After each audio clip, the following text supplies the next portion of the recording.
In 1870, somewhere in the hill country of central Texas, an 11-year-old farm boy walked out to check on his family's sheep. By sunset, he would begin a journey that would take him further from everything he knew than most people travel in a lifetime. Not in miles necessarily, but in who he would become. 40 years later, that same person would stand in front of a cheering crowd at a Texas rodeo, demonstrating skills that seemed to belong to another century entirely. The people watching couldn't quite believe what they were seeing, and honestly, neither could he sometimes.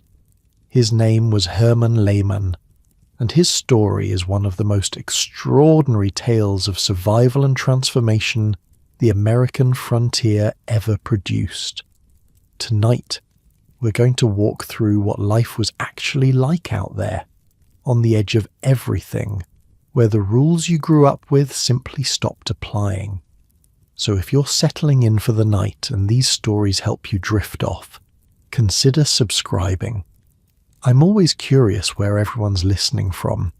If you're in New York or London or somewhere in between, drop a comment with your city. There's something kind of wonderful about knowing people across the Atlantic are hearing the same story at the same time. Well, not exactly the same time. Time zones and all that. But you know what I mean? All right. The American frontier. Get yourself comfortable first. Seriously, take a second.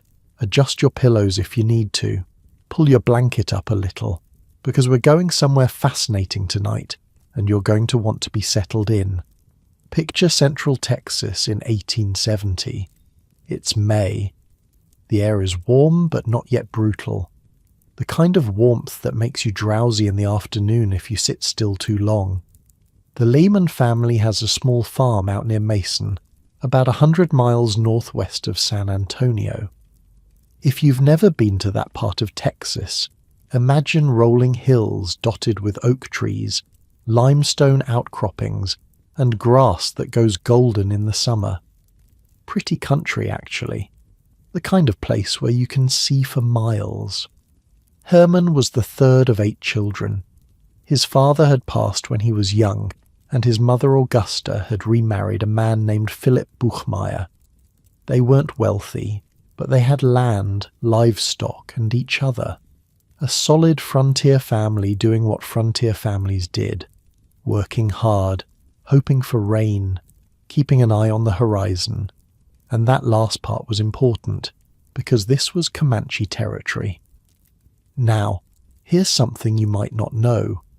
The Comanche weren't originally from Texas at all. They'd migrated down from the Rocky Mountains, pushed out by stronger tribes in the north. For generations, they'd barely survived, scraping by, always on the move, always hungry. Then they encountered horses. The Spanish had brought horses to the Americas in the 1500s, and they guarded them carefully. They understood, maybe better than anyone, what would happen if the native tribes learned to ride. But over time, through trades and raids and escaped animals, horses spread across the plains, and something remarkable happened when the Comanche got hold of them. They didn't just learn to ride, they became, arguably, the finest light cavalry on the planet. Within a few generations, they transformed from a struggling mountain tribe into the dominant force across a territory larger than most European countries. They called themselves Numanu, the people. Everyone else called them Comanche, which roughly translates to those who fight us all the time, which honestly, fair.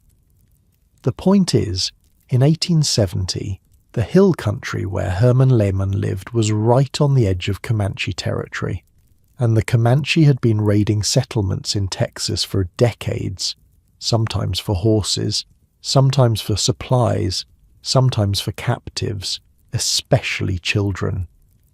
Now, I want you to understand something about captive taking on the frontier. It wasn't random cruelty. It served a practical purpose. The Comanche, like many plains tribes, had suffered tremendous population losses from European diseases, smallpox, cholera, measles, things they had no immunity to. Taking captives, especially young captives who could be adopted into the tribe, was a way of maintaining their numbers. It doesn't make what happened to those children any less traumatic, but it helps explain why it happened at all. On May 16th, 1870, Herman and his younger brother Willie were sent out to watch the family's sheep and chase crows away from the cornfield. Normal farm kid stuff. They were maybe a few hundred yards from the house, close enough that they could see the chimney smoke. Then the riders appeared, about a dozen of them, coming over a small ridge at full speed. Herman would later remember the sound before he saw them. Hoofbeats, then war cries, then everything moving very, very fast. He tried to fight. He was 11 years old, and he tried to fight grown men on horseback. That tells you something about who Herman Lehman was even then.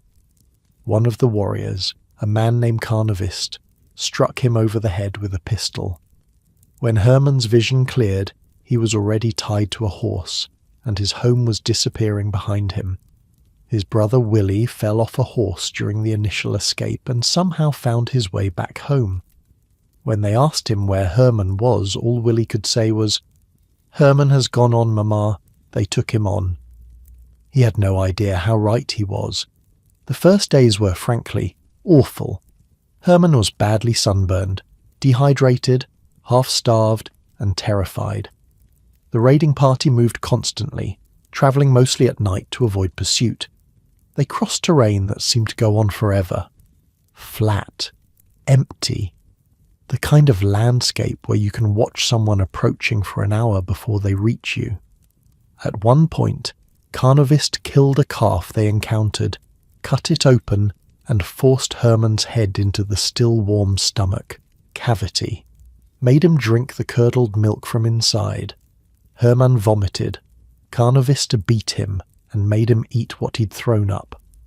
I'm telling you this not to be graphic, but because it's important for understanding what came next. Herman Lehman, at 11 years old, was being broken down. Every comfort he'd ever known was gone. His family might as well have been on another planet. The rules of his childhood no longer applied, and at some point during those first terrible weeks, something in Herman's mind shifted. He made a decision.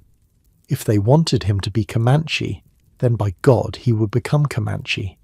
He would become the best Comanche he could possibly be, not to escape, not to survive until rescue came, but because, in that moment, on that endless plain, it was the only thing that made any sense.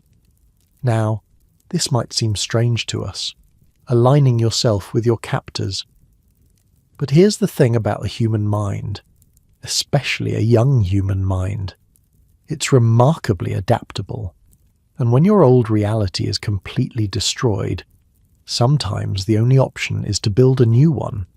Plus, Carnavista told Herman that his entire family had been killed during the raid, that there was no home to go back to. This wasn't true, but Herman believed it for years. The Comanche who had captured Herman were part of a band led by a chief named Quahadi. Over the following months, Herman was put to work. Hard work, carrying water, tending horses, scraping hides. He was essentially a slave at first, the lowest member of the tribal hierarchy. But he watched everything, and he learned. He learned how to track animals across ground that seemed to leave no marks. He learned how to read the weather by watching cloud formations and feeling the wind. He learned which plants were edible and which would kill you. He learned how to make fire without matches, how to find water in dry country, how to move silently through brush. And he learned how to fight. The Comanche fighting style was unlike anything Herman had ever seen. They could ride at full gallop, swing down along the side of their horse for cover, and fire arrows under the animal's neck. They could shoot half a dozen arrows in the time it took a soldier to reload a single-shot rifle. They were, in a very real sense, the most effective guerrilla fighters on the continent. Herman absorbed all of it, and something else happened too. Something that even he struggled to explain later in life. He started to enjoy it. The freedom of the plains, the closeness of the tribal community, the sheer physical skill required to survive. After the initial brutality, life with the Comanche wasn't all misery. There were feasts after successful hunts. There were stories told around fires at night. There was, in its own way, a kind of family. This is the part of frontier history that makes people uncomfortable. The idea that some captives didn't want to be rescued, that they found something in their new lives that their old lives couldn't offer. But it happened. More often than we like to admit. Herman's adopted family began treating him differently as he proved himself. He was given better food, warmer clothing, eventually his own horse. He went from slave to student to, gradually, something like a son. Carnaviste, the man who had captured him, who had beaten him and force-fed him that first awful night, became Herman's adopted father. And when Carnaviste was killed in a raid about a year after Herman's capture, Herman was devastated. He was also furious, because the person who killed Carnaviste wasn't a Texas soldier or a ranger. It was another member of their own tribe, a medicine man who Carnaviste had argued with. And Herman, now about 12 years old, decided to do something about it. He found the medicine man, he confronted him, and he killed him. A 12-year-old boy killing a grown man, in retribution for the death of the person who had kidnapped him. Try to hold both of those facts in your mind at once, because that's what the frontier was. A place where categories like victim and perpetrator, family and captor got all tangled up together. Nothing was simple. Nothing was clean. People contained multitudes, and those multitudes didn't always make sense. The psychology of it is fascinating, actually. Modern researchers have a term for what Herman experienced. They call it traumatic bonding. When you're completely dependent on someone for survival, your brain starts to form attachments to them. It's not weakness. It's not Stockholm Syndrome exactly, though that's related. It's just what human brains do when placed in impossible situations, and Herman's situation was about as impossible as they come. After the killing, Herman had to flee. You couldn't kill a medicine man without consequences. The spiritual power they held, the respect they commanded, meant that even justified killings would be avenged. So he ran to a different band, a band led by a chief whose name would become famous across Texas, Quanah Parker. Quanah was the son of a Comanche chief and a white woman named Cynthia Ann Parker, who had herself been captured as a child and fully assimilated into Comanche life. He was, in a sense, a symbol of everything that made the frontier so complicated, part of two worlds, belonging fully to neither, or maybe, depending on how you looked at it, both. Herman found acceptance with Quanah's people, and for the next several years he lived as a Comanche warrior, fully, completely. He participated in raids. He counted coup against enemies. He learned to hunt buffalo, which was far more dangerous than you might think. Those animals weigh up to 2,000 pounds and can pivot faster than a horse. Getting close enough to kill one with a bow and arrow required incredible skill and courage, and Herman became good at it. Really good. The thing about survival is that it changes you, not just in the obvious ways like learning new skills or adapting to new circumstances. It changes how you see yourself. Herman Lehman had been a Texas farm boy for 11 years. By the time he was 15, that boy felt like a stranger. someone from a half-remembered dream. He thought in Comanche. He dreamed in Comanche. When he imagined his future, it was a Comanche future, riding the plains, raising a family, growing old in a buffalo hide lodge surrounded by his grandchildren. That's what the frontier could do. Take a child and remake him entirely. There's a particular detail from Herman's later accounts that I keep coming back to. He talks about killing wolves and drinking their blood.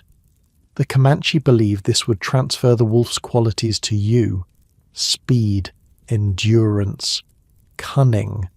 Years later, when Herman stood in that rodeo arena demonstrating traditional hunting techniques, people who watched him said there was something different about his eyes, the way he moved, like there was a wildness in him that 50 years of civilization couldn't fully erase. Maybe the wolf blood was just superstition. Maybe it was something else entirely, a kind of commitment, a way of saying, I am fully, completely this thing now. Whatever it was, Herman Lehmann survived, and in surviving he became something entirely new. The frontier demanded that of people, transformation or death.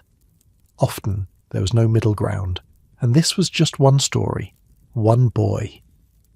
Across hundreds of thousands of square miles and nearly a century of conflict, there were countless others, each one finding their own way to adapt, to survive, to become whatever they needed to become.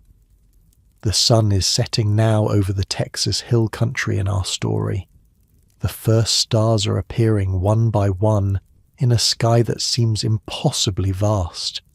You forget, living in the modern world, how many stars there actually are. Out here, away from any electric light, the sky is practically crowded with them. The Milky Way stretches overhead like a river of light.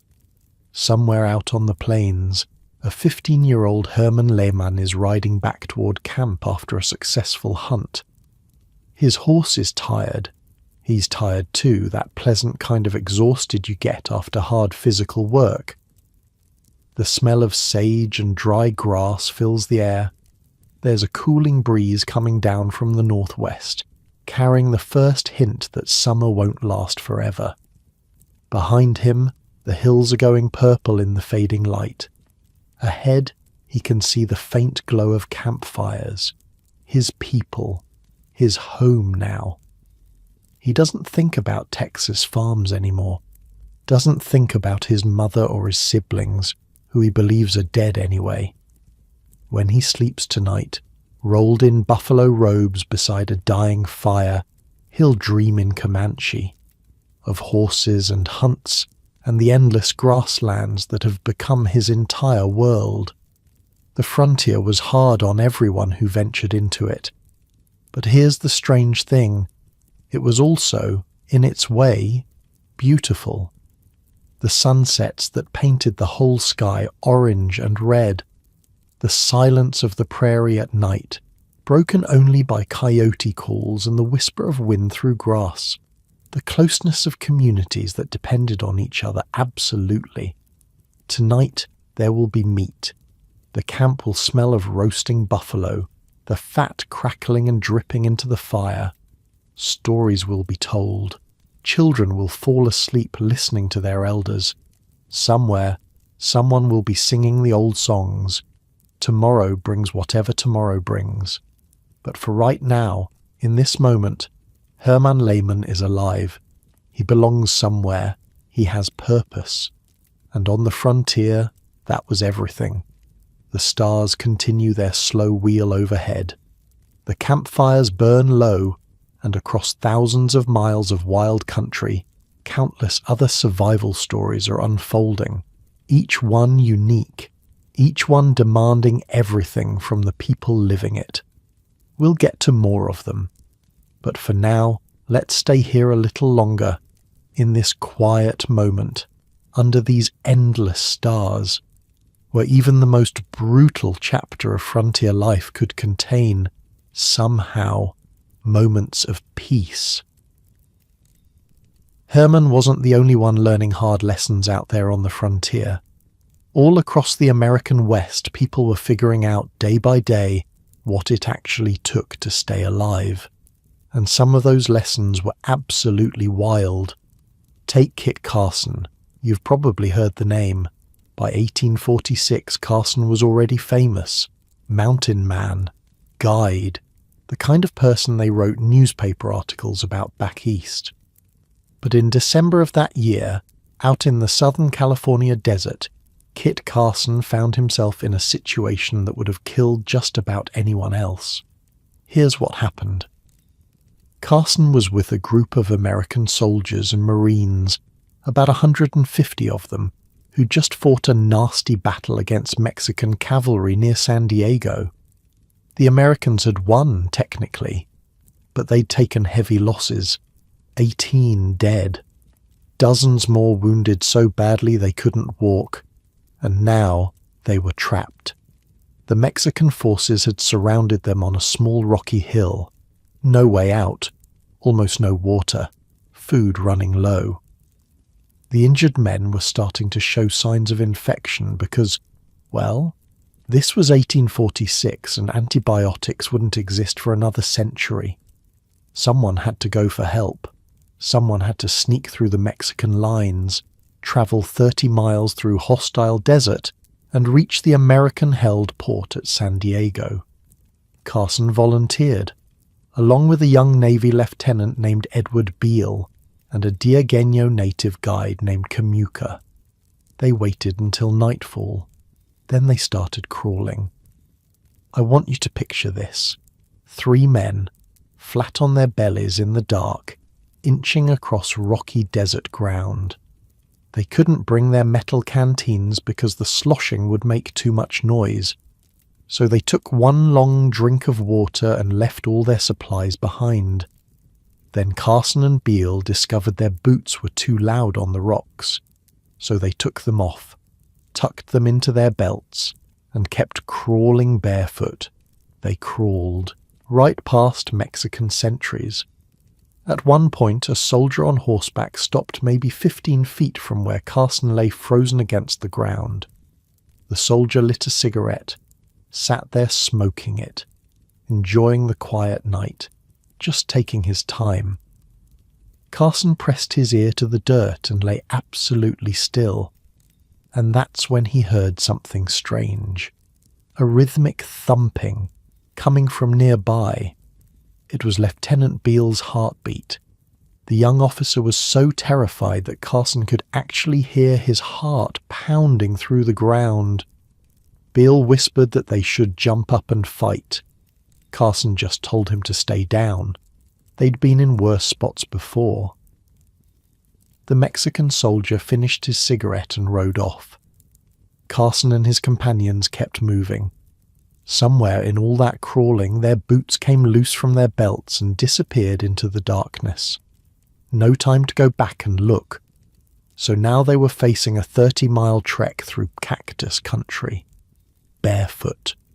They split up to reduce the chances of all 3 being caught, each man taking a different route towards San Diego.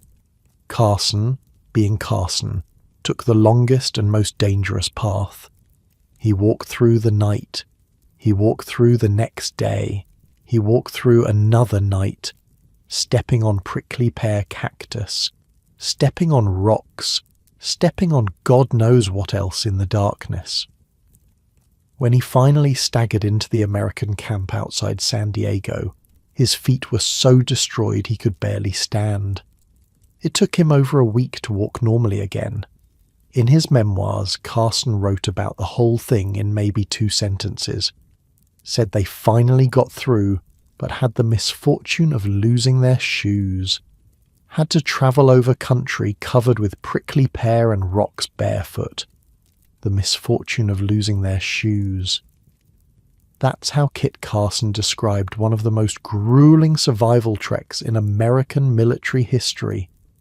Meanwhile, the men back on that rocky hill had spent days eating their mules. Actually eating them. Starting with the weakest animals, stewing the meat into a thin, greasy soup that some of the men couldn't even keep down.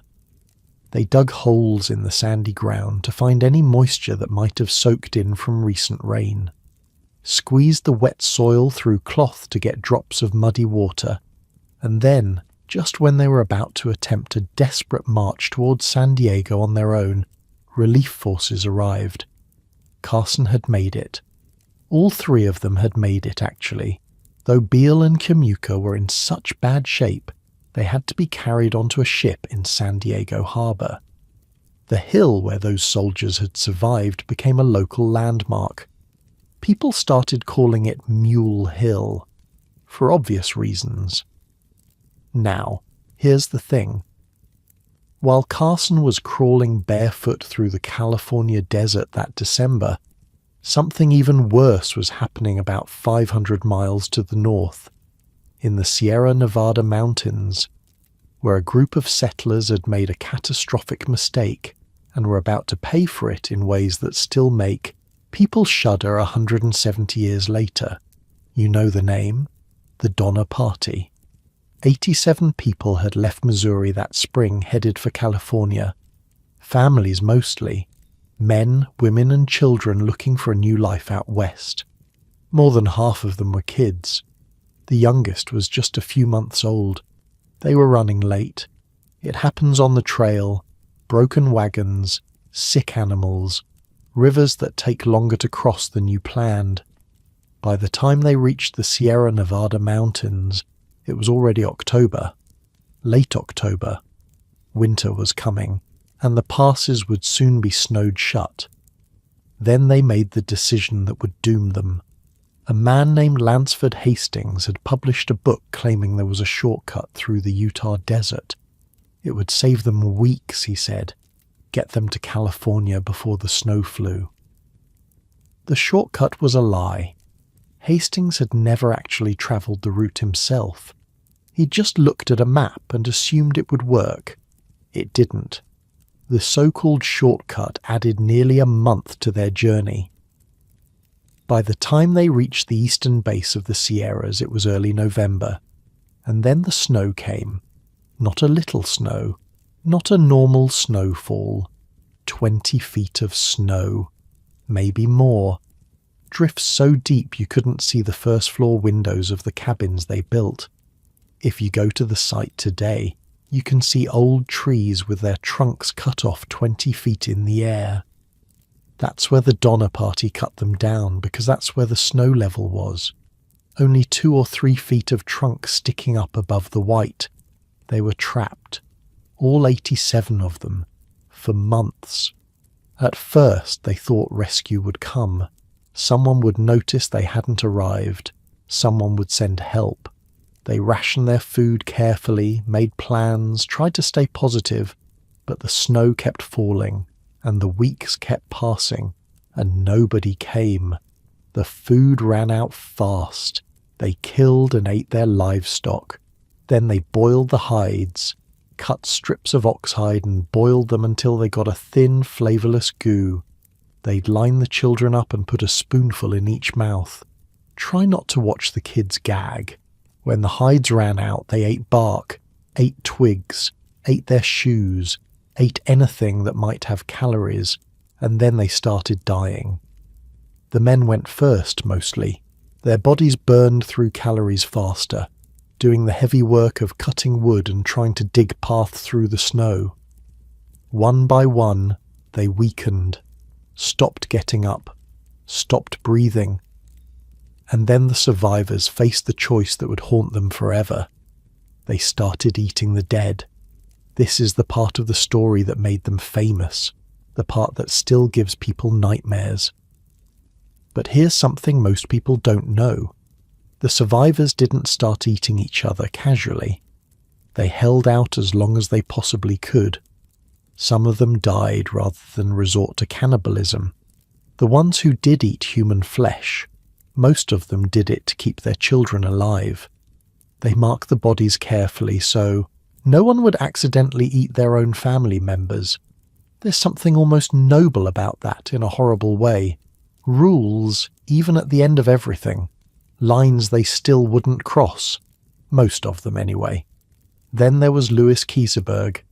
When the rescue parties finally made it through in the spring of 1847, they found Kieseberg alone in his cabin, surrounded by human remains, a cooking pot nearby with what looked like fresh liver.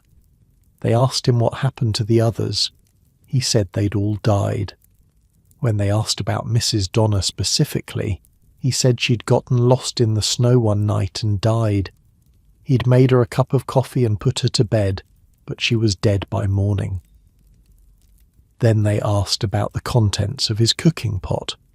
Kieseberg said, yeah, that was Mrs. Donner, and he said something else that the rescue party never forgot. He said he hadn't eaten the beef they'd left for him on a previous trip because, and this is a direct quote, human meat was not as sweet. He said the liver was the tastiest part. I'm not making this up. This is in the historical record. Multiple eyewitnesses. Kieseberg lived for another 50 years after that. Spent the rest of his life being whispered about, being avoided. He tried to sue a newspaper once for calling him a cannibal. He lost.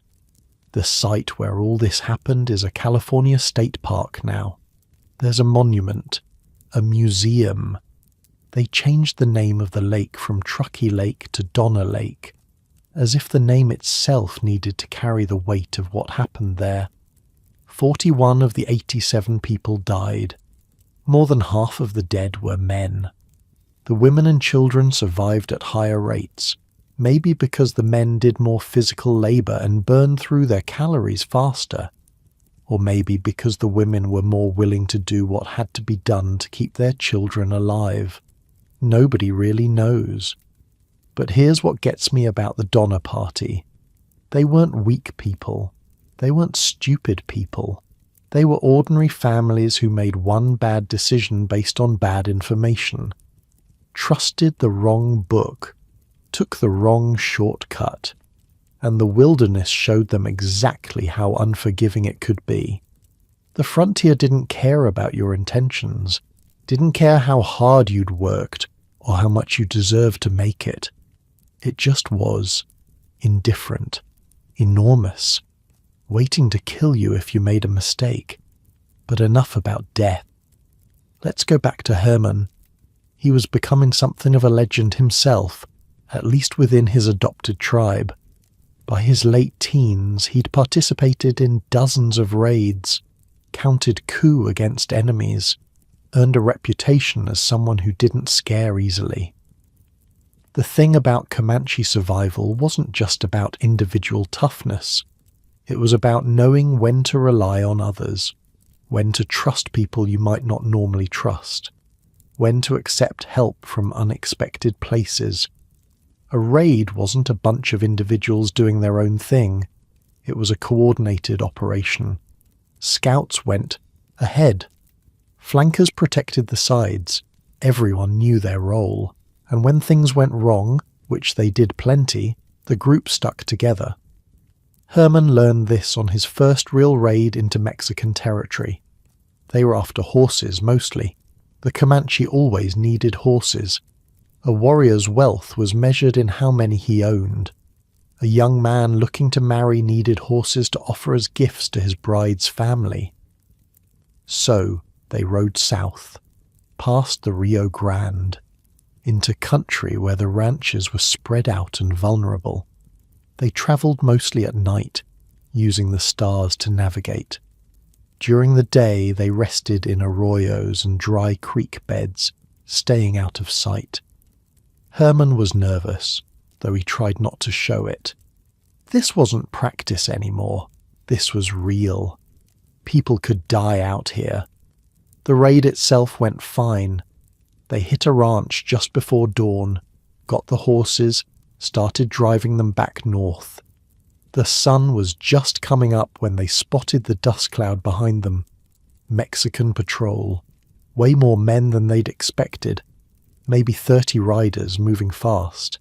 Herman's instinct was to scatter, run, save himself.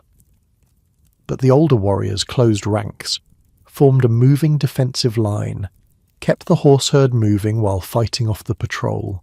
They fired arrows from horseback with impossible accuracy, wheeling and turning like they'd been born in the saddle. It worked. They made it back across the river with most of the horses intact.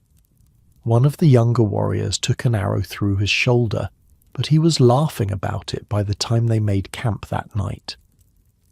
That night, around the fire, one of the older men told Herman something he'd never forget. Alone, you survive today. Together, you survive tomorrow. There's detail from Herman's later accounts that says a lot about who he'd become. He talks about killing wolves and drinking their blood. The Comanche believed this would give you the wolf's qualities, its endurance, its cunning, its ability to survive where others couldn't. Herman did this multiple times, not because anyone forced him to, because he wanted those qualities, because he'd fully committed to being Comanche. Years later, people who met him would comment on his eyes, something different about them, a wildness that seemed out of place in a man wearing American clothes. Like part of him was still out there on the plains. The sky over the Comanche camp is full of stars now, the kind of darkness you don't see anymore unless you get way out from civilization.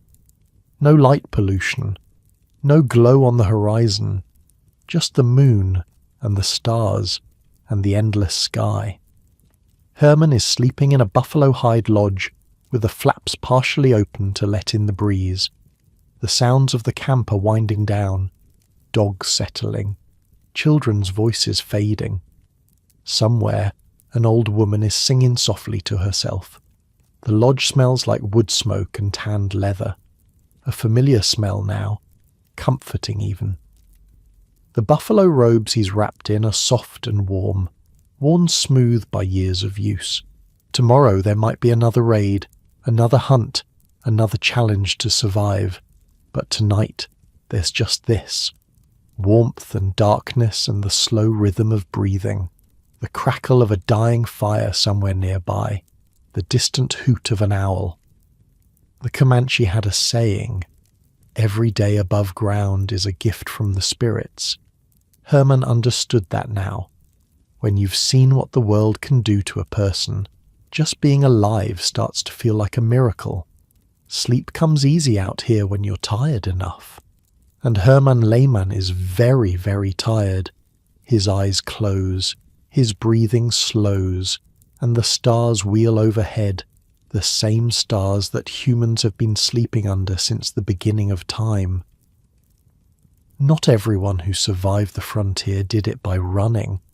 Some folks just flat out refused to back down no matter how bad the odds looked. Jack Hayes was one of those people. In the fall of 1841, Hayes was 24 years old and already making a name for himself with the Texas Rangers.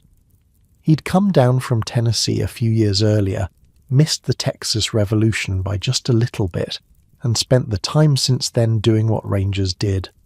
Patrolling the frontier, tracking raiders, getting into fights that most sensible people would have avoided entirely. Hayes was not a big man, about 5'6", slender build, the kind of quiet demeanour that made people underestimate him. He had this boyish face that made him look younger than he was, but his eyes told a different story. People who knew him said there was something in those eyes, a steadiness, like nothing in the world could shake him. On this particular day, Hayes was part of a surveying party working near a place called Enchanted Rock. If you've never been to Central Texas, Enchanted Rock is this massive pink granite dome rising up out of the hill country. You can see it from miles away. The local tribes considered it sacred ground. They said spirits lived inside the rock, that strange lights appeared there at night, that the stone itself would groan and creak as the sun went down. The surveying party was maybe 15 or 20 men. Their job was to mark out land grants, draw maps, figure out exactly who owned what in this newly claimed Texas territory. Boring work, mostly, but dangerous too because this was Comanche country. Every man in that party knew the risks. Hayes got bored. I know that sounds strange, but that's what happened. While the other men were doing their surveying work, Hayes decided to ride out toward Enchanted Rock for a closer look.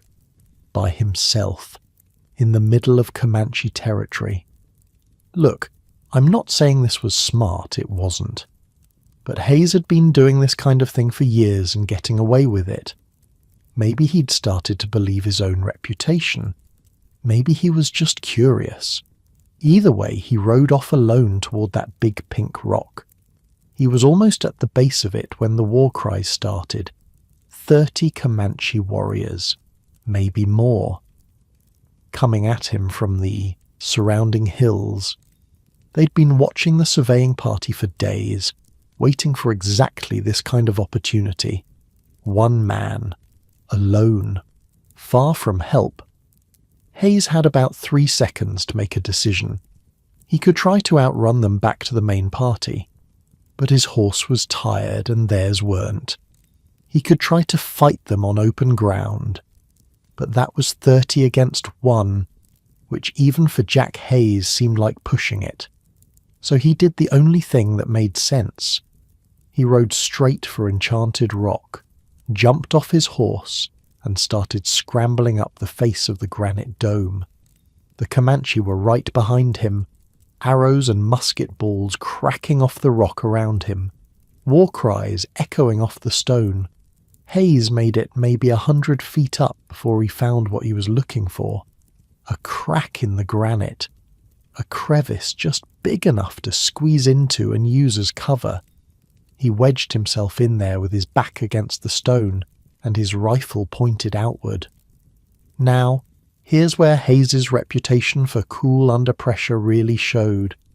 Any normal person in this situation would have panicked, started shooting wildly, wasted all their ammunition in the first 30 seconds.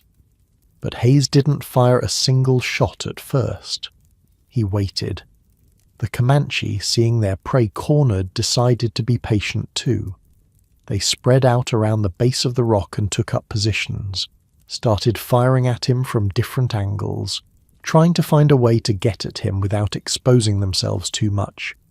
Hayes just sat there, watching, conserving his ammunition. He had a couple of advantages they didn't know about. First, the Colt Patterson revolver on his hip. This was a relatively new weapon, 5 shots without reloading, way more firepower than the single-shot rifles most people carried. Second, he had another Colt in his other holster, 10 shots total before he'd have to reload. And third, Jack Hayes was, by all accounts, one of the best shots in Texas. The standoff went on for hours. Every time a warrior tried to rush his position, Hayes would let them get close, real close, then fire once. Just once. The warrior would go down. The others would pull back. He didn't waste bullets on long shots, didn't panic when they got near, just waited until he had a clear target and took it. One of the Comanche chiefs later told people what his warriors thought during that fight. They couldn't figure it out. This one small man in a crack in the rock, holding off 30 of them. He should have been dead 10 times over, but every time they attacked, another warrior fell. They started thinking maybe the spirits of Enchanted Rock were protecting him, that he had some kind of medicine they couldn't overcome. The truth was simpler. Jack Hayes was just very, very good at staying alive.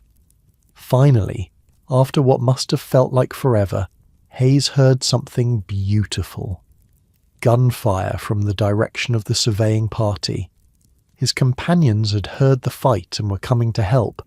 The Comanche, seeing they were about to be caught between 2 forces, grabbed their wounded and disappeared into the hill country. Hayes climbed down from his crevice, probably on shaking legs though he'd never admit it, and met up with his friends. The Comanche didn't forget him. They gave him a name after that. Captain Yak, they called him, or Bravo Too Much, which translates roughly to too brave or stupidly brave, depending on how you read it. Coming from the Comanche, who valued courage above almost everything else, that was about the highest compliment you could get. Hayes went on to have a whole legendary career, fought in the Mexican-American War, became the first sheriff of San Francisco during the gold rush, made a fortune in California real estate, died peacefully in 1883 at the age of 66. But that day at Enchanted Rock stuck with him. Years later, he'd still talk about those hours wedged into the granite, watching warriors try to reach him, knowing one mistake meant a very bad death. It was, he said, the longest afternoon of his life. The Texas Rangers that Hayes belonged to were something new on the frontier. Not quite soldiers, not quite police. More like a loosely organized band of men who were crazy enough to ride out into Comanche territory and try to keep order. Most Rangers were young, teens and early 20s. They came from farms and small towns, looking for adventure or pay or both. The mortality rate was staggering. In some years, nearly half the Rangers who rode out didn't ride back. But the ones who survived long enough got good, really good. They learned to shoot from horseback, to track across rocky ground where footprints were invisible, to read the land the way the Comanche did, understanding where ambushes might hide and where water could be found. And they learned something else too. They learned to work with allies who knew the territory better than they ever would. The Delaware were one of those allied tribes. Originally from the East Coast, they'd been pushed westward over generations, eventually ending up in Texas. They had their own scores to settle with the Comanche and were happy to work with the Rangers as scouts and trackers. These Delaware scouts were something to see. They could follow a trail that seemed invisible, could tell from a broken twig how many hours ago someone passed, could navigate by stars and sun and subtle changes in the vegetation that most white men would never notice. The Rangers who worked with them came to respect them deeply, not in some abstract theoretical way, in the practical, you saved my life and I'll remember it way that the frontier demanded. Here's the thing about the frontier that I keep coming back to. Survival out there wasn't just about being tough or skilled or lucky. It was about knowing yourself, knowing what you were capable of under pressure, and trusting that knowledge when everything went sideways. Hayes trusted himself. That's why he didn't panic. That's why he picked his shots carefully instead of blazing away. He'd been in enough tight spots to know that calm was more valuable than courage. Same with Kit Carson, lying in the dirt while that Mexican soldier smoked his cigarette. Same with the men on Mule Hill, eating their horses and squeezing water from mud. They'd learned, through hard experience, that the worst thing you can do in a crisis is make it worse by panicking.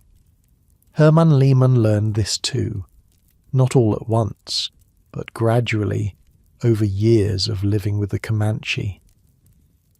By his late teens, Herman had been in more dangerous situations than most people see in a lifetime. Raids that went wrong, hunts that turned deadly, encounters with rival tribes who wanted him dead for reasons that had nothing to do with him personally. But he'd also learned the quiet parts of survival, how to read the weather by watching clouds, how to find water in dry country by following the behavior of animals, how to start a fire without matches, using just sticks and patience and the right kind of tinder. The Comanche were masters at this stuff. They'd been surviving on the plains for generations. Every bit of knowledge was passed down from parent to child, uncle to nephew, elder to young warrior. How to tan a hide so it stayed soft, how to preserve meat for long journeys, how to move through territory without leaving obvious tracks. Herman soaked it all up. Not because he had to anymore, but because he wanted to. This knowledge felt important, valuable, like it connected him to something older and deeper than he'd ever known back on that Texas farm. There's detail from the Comanche way of life that I find kind of beautiful.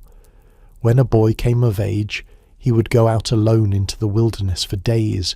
No food, no water, just himself and the land.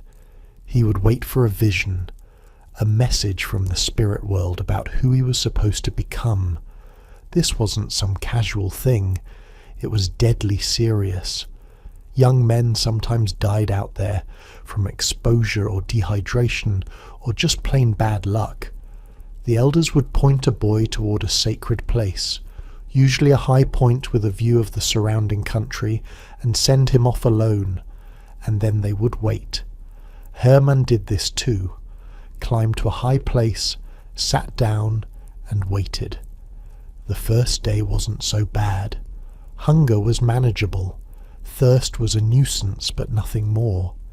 He watched the shadows move across the plains as the sun tracked overhead, watched the hawks circling on the thermals, watched the grass ripple in patterns that looked almost like water.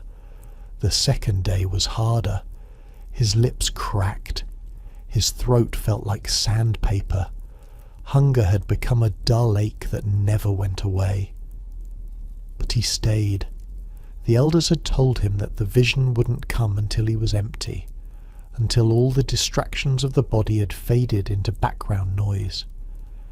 By the third day, Herman wasn't sure what was real anymore. The landscape seemed to shimmer and shift. Shapes moved in his peripheral vision that vanished when he looked directly at them.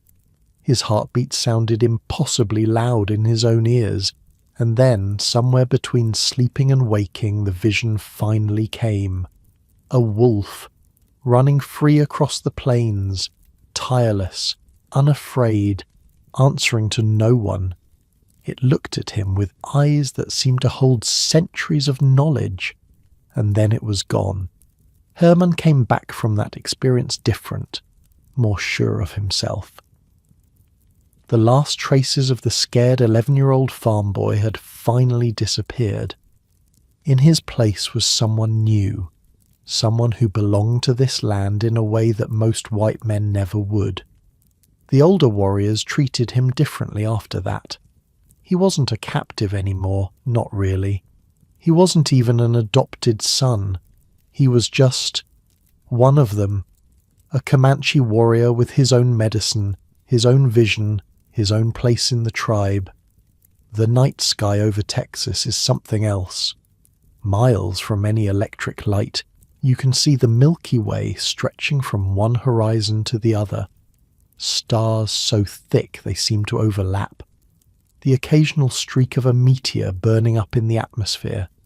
Herman would lie on his back sometimes and just watch the sky for hours, thinking about things. Not worried thoughts, just thoughts about where he'd been, where he was going, what any of it meant. The Comanche believed that the stars were the campfires of their ancestors, that when you died, you joined them up there, became part of that great river of light. It was a comforting thought. The idea that death wasn't an ending, just a change of location. Sometimes, on quiet nights like this, Herman could almost feel those ancestors watching, not judging, just present, part of the same unbroken chain of survival that stretched back through generations. The fire in the lodge has burned down to orange coals. Outside, the prairie grass is rustling in a gentle wind. Somewhere in the distance, a night bird is calling. One of those sounds that could put you to sleep if you let it. The Texas frontier wasn't just violence and survival and death, though there was plenty of all that. It was also this: quiet nights, warm fires, the simple pleasure of being alive after another day when being alive was not guaranteed. Herman pulled his buffalo robe tighter and closed his eyes. Tomorrow would bring whatever tomorrow brought. But right now, in this moment, everything was peaceful. The stars kept their slow wheel overhead. The wind kept whispering through the grass.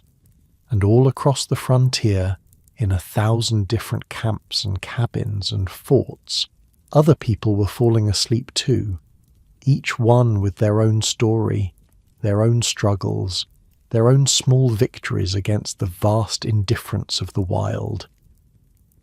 That's what survival really was in the end. Not the dramatic moments, though those happened too. It was all the quiet moments in between, the meals shared, the fires tended, the simple human act of lying down at night and trusting that you'd wake up in the morning. The coyotes were singing now, their voices rising and falling in that strange harmony that sounds mournful to some people and beautiful to others. Hermann had come to love that sound. It meant the night was alive, that he was part of something larger than himself. Sleep came easy when you were tired enough, and on the frontier, everyone was always tired enough. The frontier had a way of throwing people together who would never have met otherwise. Men from completely different worlds, fighting side by side, depending on each other for survival. Take the Buffalo Soldiers. After the Civil War ended in 1865, the United States Army formed 4 regiments of black soldiers. Most of them were former slaves. They'd been given their freedom, and now they were being sent west to fight on the frontier. Same dangers as everyone else, same terrible conditions, same chances of dying badly in some lonely canyon or prairie. The name Buffalo Soldier probably came from the Cheyenne or the Comanche. There are different stories about why. Some say it was because of their hair, which reminded the warriors of buffalo fur. Others say it was because the army issued them buffalo hide coats to survive the plains winters. Either way, the name stuck. These men had something to prove. They knew it. Their officers knew it. And they proved it again and again in fights that would have broken a lot of other outfits. One of those soldiers was a man named Pompey Factor, born in 1849 to an escaped slave and a mother from the Biloxi tribe. His family had fled to Mexico for years, living in the mountains of northern Coahuila, before coming back to Texas after the Civil War ended. Factor knew the frontier as well as anyone. He'd grown up in wild country, learned to track and hunt and survive in places that would kill most people in a week. When he enlisted as a scout with the Buffalo Soldiers, he brought skills that the army desperately needed. September 1874, eastern Colorado. 6 men found themselves in one of those situations that the frontier seemed to specialize in. Surrounded, outgunned, and a long way from help. Factor was one of them. There was Billy Dixon, already famous for a shot he'd made at adobe walls a few months earlier. During that fight, he'd used a borrowed rifle to hit a Comanche chief from nearly a mile away. The bullet had knocked the man clean off his horse. After that, the attackers had pulled back, figuring maybe the spirits weren't on their side that day. Dixon was a civilian scout attached to the army. Alongside him were 4 soldiers and another scout named Amos Chapman. They'd been carrying messages across Comanche territory when they ran into a war party. Not just any war party. Over 100 Kiowa and Comanche warriors, moving fast and clearly looking for trouble. The 6 men had about 3 seconds to make a decision. They couldn't outrun that many mounted warriors, couldn't hide in terrain that was flat as a tabletop. Their only option was to fight. The first exchange of gunfire killed one of their horses and wounded Private George Smith so badly he couldn't move. The bullet had gone through his lung. He fell where he was hit, maybe 70 yards from where the others were taking cover. Now here's the thing. The soldiers thought Smith was dead. He wasn't moving, and with 100+ warriors circling, nobody could get to him to check, so they left him lying there in the grass and focused on staying alive themselves. They found a buffalo wallow, just a shallow depression in the prairie where the buffalo like to roll around in the dirt, maybe 10 feet across. Not much cover, but better than nothing. The men dove in and started digging with their hands and their knives, piling up the soft earth around the edges, trying to make some kind of barricade while arrows and bullets kicked up dirt all around them. Amos Chapman got hit.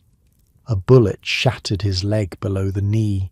He called out to Billy Dixon that he was wounded, that he couldn't walk.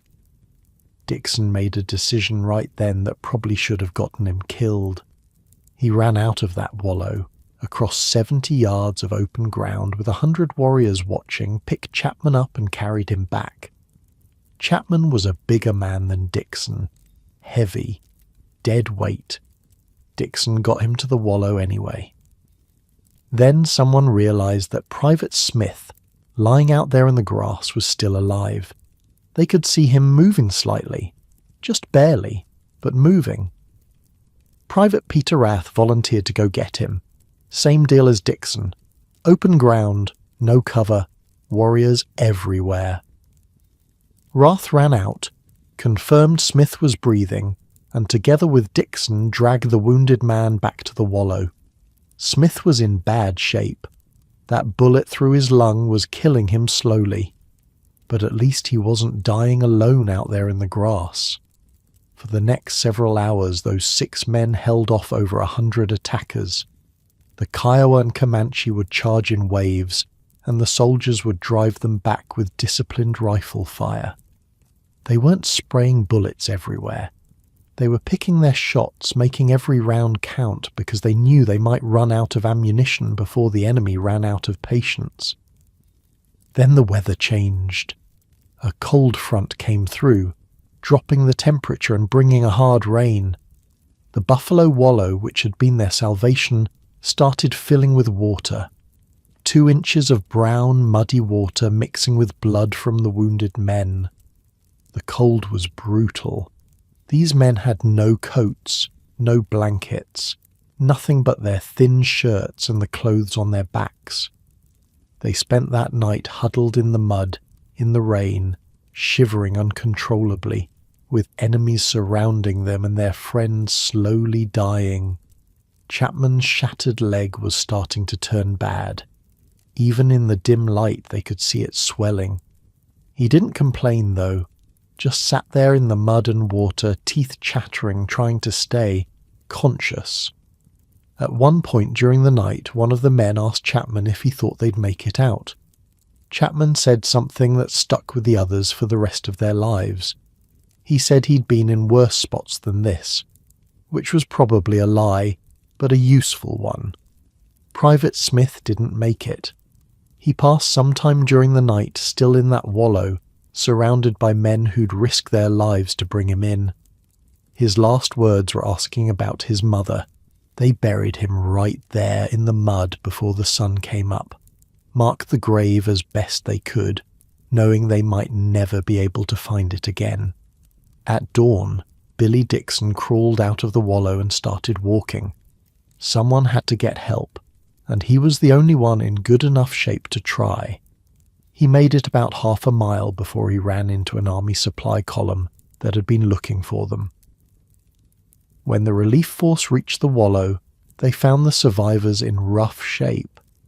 Amos Chapman's leg was so badly damaged it had to be amputated later. But they were alive. Against all odds, most of them were alive. All 6 men who fought in that wallow received the Medal of Honor, even Private Smith, who didn't survive the night. The army wanted people to know what those men had done, what they'd endured. The Buffalo soldiers kept serving on the frontier for decades after that, fought in dozens of engagements, earned 18 Medals of Honor altogether, and slowly, grudgingly, earned the respect of people who'd started out thinking they couldn't do the job. That's what the frontier did to people's prejudices. It didn't care what colour you were or where you came from. It just asked one question: can you survive? If you could, you belonged. If you couldn't, well, the land had ways of settling that issue permanently. By the time of the Buffalo Wallow fight, Herman Lehman was in his early 20s. He'd been living as a Comanche for over a decade. The scared farm boy was long gone. In his place was a warrior who'd participated in countless raids, hunted buffalo across the staked plains, and earned his place in the tribe through blood and skill. But things were changing. Even out on the plains, you could feel it. The buffalo herds were getting smaller. Every year there seemed to be fewer of them. White hunters were killing them by the thousands, taking the hides and leaving the meat to rot on the prairie. It was like watching a slow-motion disaster. The Comanche depended on those animals for everything: food, clothing, shelter, tools. Without the buffalo, their whole way of life would collapse. Herman had seen the killing grounds, miles of prairie covered with rotting carcasses. The smell was indescribable. Buzzards so thick they blocked out the sun. And for what? Hides that would be shipped back east to make leather belts and machine parts. The meat just left there to spoil. It made no sense to the Comanche. When they killed a buffalo, they used everything. The meat for food. The hide for clothing and teepees, the bones for tools and weapons, the sinew for thread and bowstrings. Nothing was wasted, nothing was left behind. But these white hunters didn't think that way. They took what they wanted and moved on, and every buffalo they killed was one less that the tribes could use to survive, and the soldiers kept coming. More forts, more patrols, more pressure from every direction. The old hunting grounds were shrinking. Places that had been safe for generations were now dangerous. Trails that the Comanche had used for centuries were now watched by cavalry patrols. The Red River War had been raging for months now, soldiers pushing deeper and deeper into Comanche territory, destroying winter camps, killing horses by the hundreds so the warriors couldn't ride. It was a different kind of warfare than the Comanche were used to. Not raids and counter-raids, something more systematic, more final. Herman could see where this was heading. Even if nobody said it out loud, everyone knew. The free life they'd been living couldn't last forever. The question was just how long they could hold on. How many more winters? How many more hunts? How many more nights under the stars before everything changed? There were discussions around the fires at night, quiet conversations about what to do. Some of the younger warriors wanted to fight harder, make the white men pay such a high price that they'd leave the plains alone. Others, usually the older ones, talked about making peace, finding some way to survive in this new world that was coming whether they wanted it or not. Herman didn't know where he stood. Part of him wanted to fight. That was the part that had become Comanche, that had drunk wolf blood and counted coup and earned his place through violence. But another part of him, some remnant of that farm boy from Mason County, understood that you can't fight forever. At some point, you have to figure out how to live. The stars were different this time of year, different constellations rising in the east. The Comanche had names for all of them, stories about how they got there.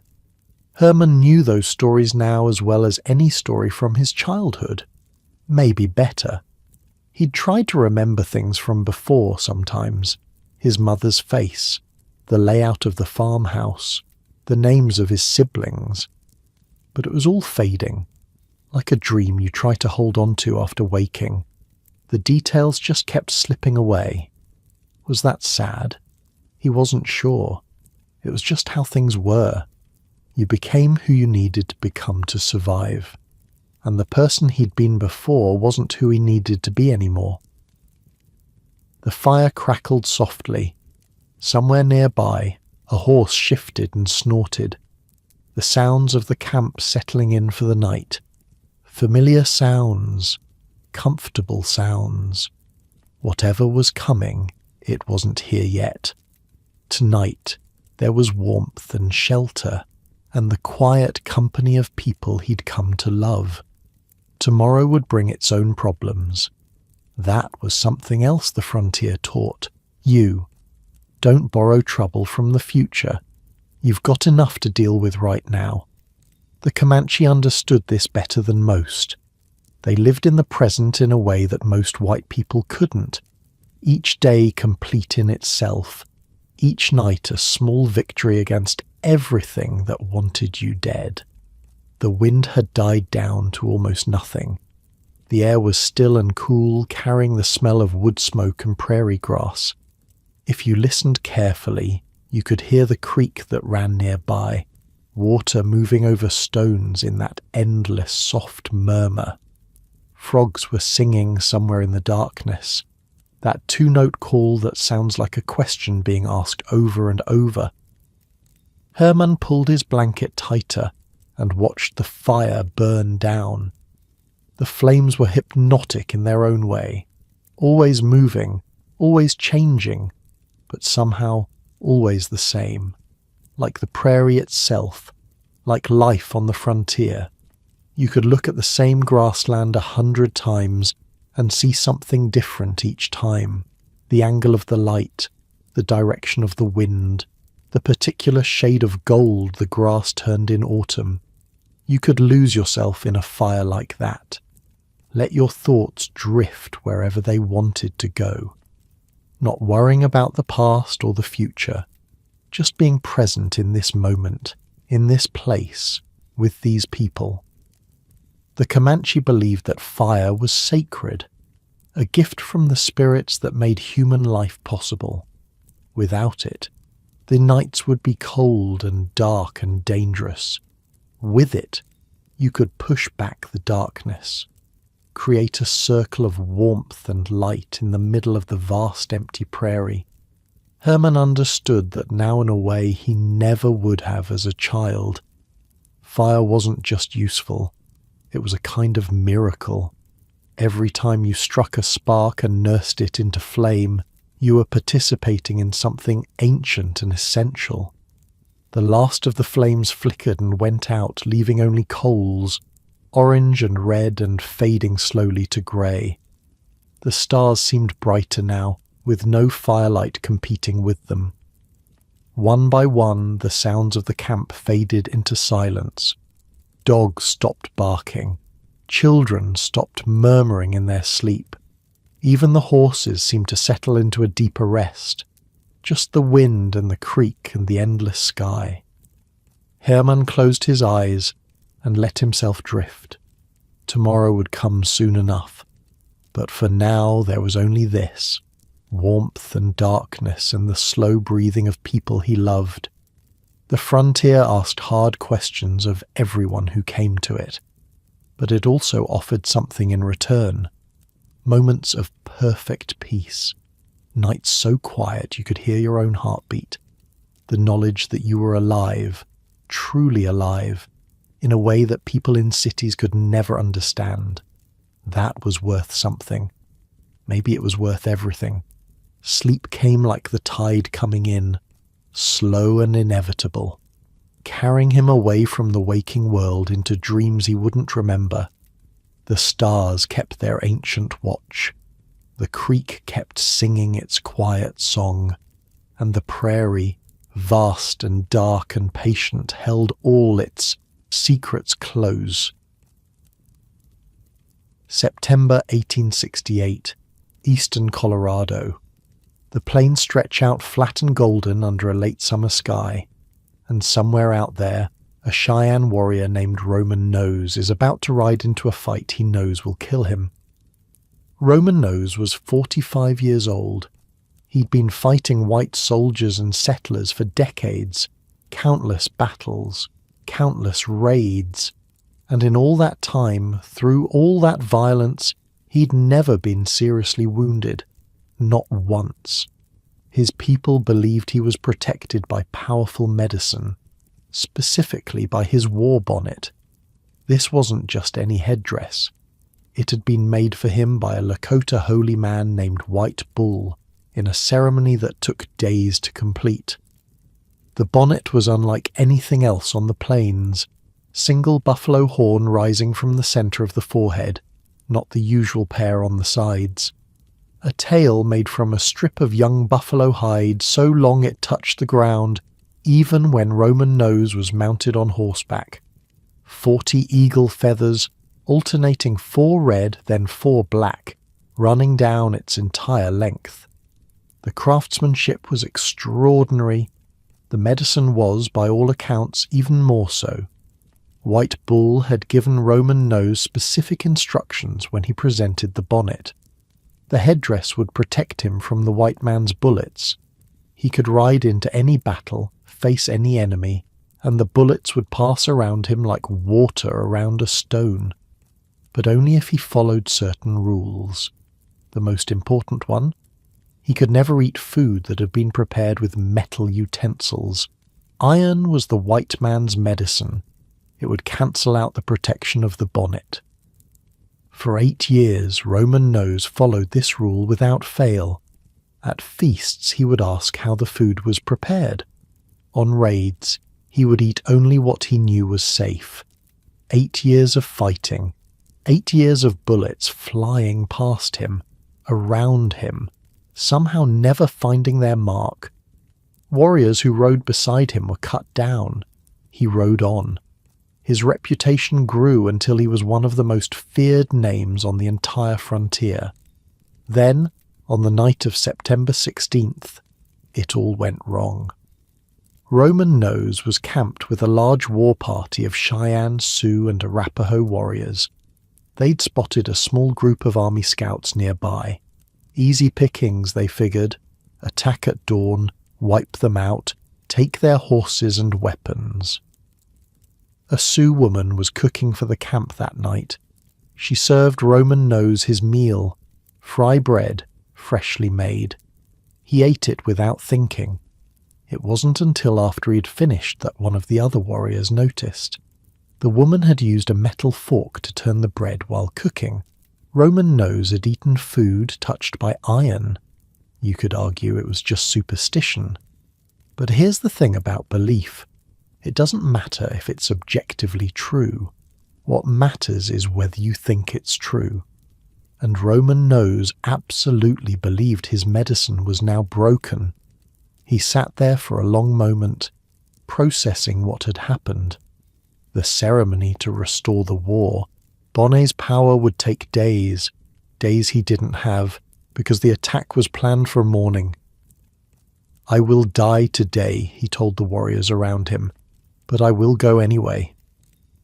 Meanwhile, about 12 miles away, a group of 50 Army scouts and soldiers were making camp near the Aracari Fork of the Republican River. They were led by Major George Forsyth, a Civil War veteran who'd fought at Gettysburg and in the Shenandoah Valley. His second in command was Lieutenant Frederick Beecher, whose uncle was the famous abolitionist preacher Henry Ward Beecher. These weren't regular army troops.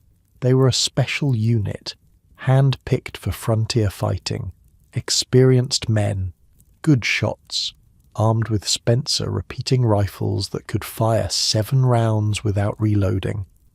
They had no idea that several hundred warriors were watching them from the surrounding hills. At dawn on September 17th, the attack began. The first warning was a thundering sound from the west.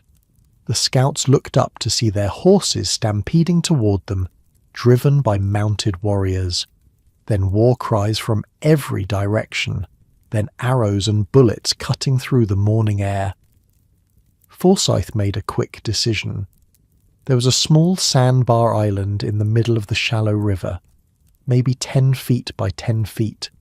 Not much, but it was the only cover available. "Get to the island," he shouted. "Dig in." The men splashed across the knee-deep water and threw themselves onto the sand.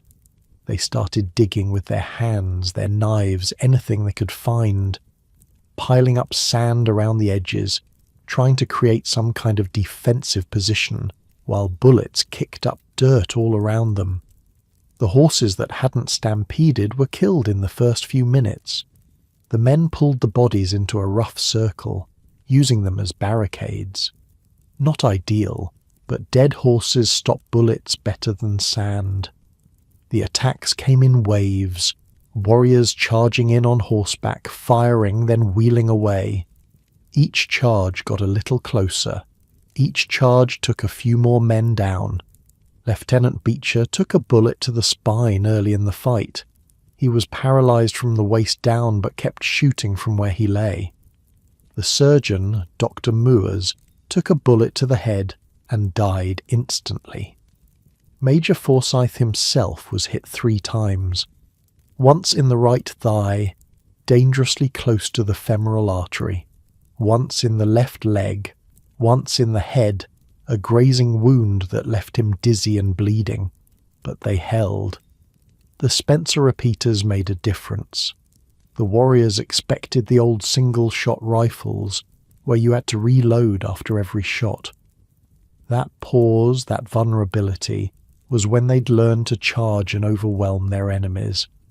But these rifles kept firing. 7 shots, reload, 7 more shots. The warriors couldn't get close enough to finish the job. By mid-afternoon, Roman Nose was still watching from the hills. He'd stayed back all day, not from fear, but because he knew what would happen when he joined the fight. Other warriors had started to notice, started to whisper. Then an old Cheyenne woman confronted him directly, called him a coward, said young men were dying while he sat and watched. Roman Nose stood up, put on his war bonnet, painted his face and body for battle. He mounted his horse and rode down toward the island, gathering other warriors as he went. The men on the island saw him coming. They recognized the famous headdress. "This is it," one of them said. "Here comes Roman Nose." The charge was everything the Cheyenne were known for. Full speed, no hesitation. Roman Nose at the front, leading his warriors directly into the rifle fire. The scouts held their shots until the attackers were 50 yards away. Then they let loose. Roman Nose took a bullet to the spine. He stayed mounted for a few more seconds, then slid off his horse. His warriors carried him back to the village, where he died that night, just as he'd predicted. But the scouts were still trapped. By sunset on that first day, 4 men were dead and another 18 were wounded. They had almost no water. The river was contaminated with blood and the contents of dead horses' intestines. They had almost no food. Their ammunition was running low, and hundreds of warriors still surrounded them. That night, Forsyth asked for volunteers to slip out and go for help. Fort Wallace was 70 miles away, 70 miles of open prairie crawling with hostile warriors.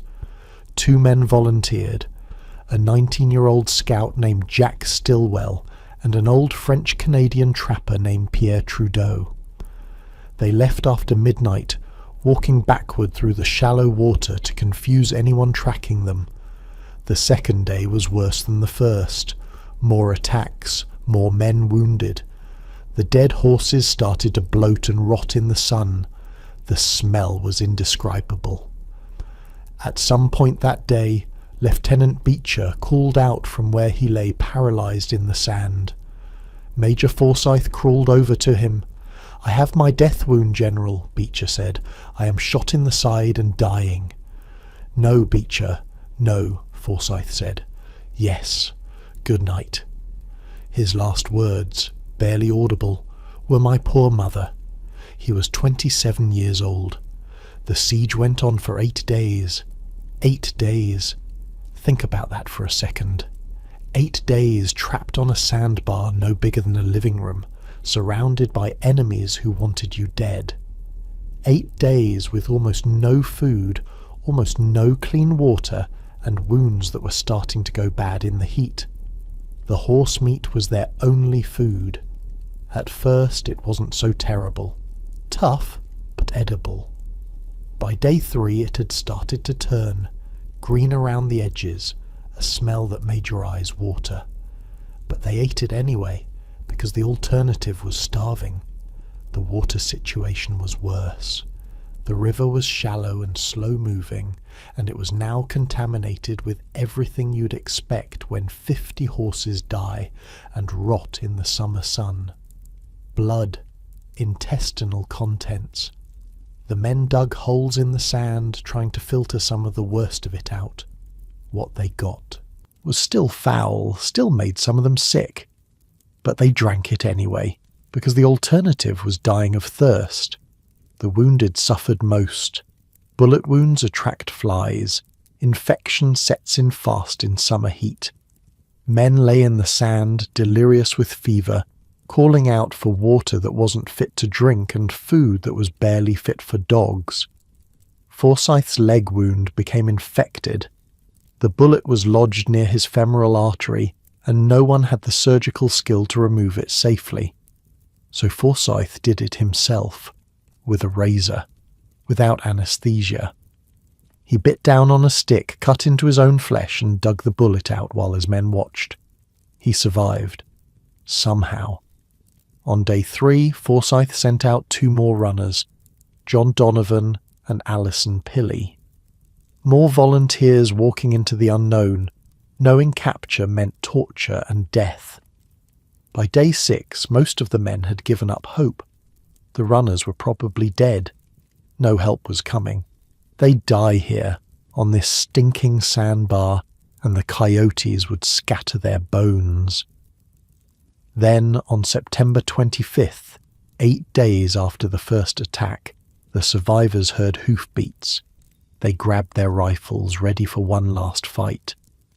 A voice called out through the morning mist, "Hold your fire, we're Americans."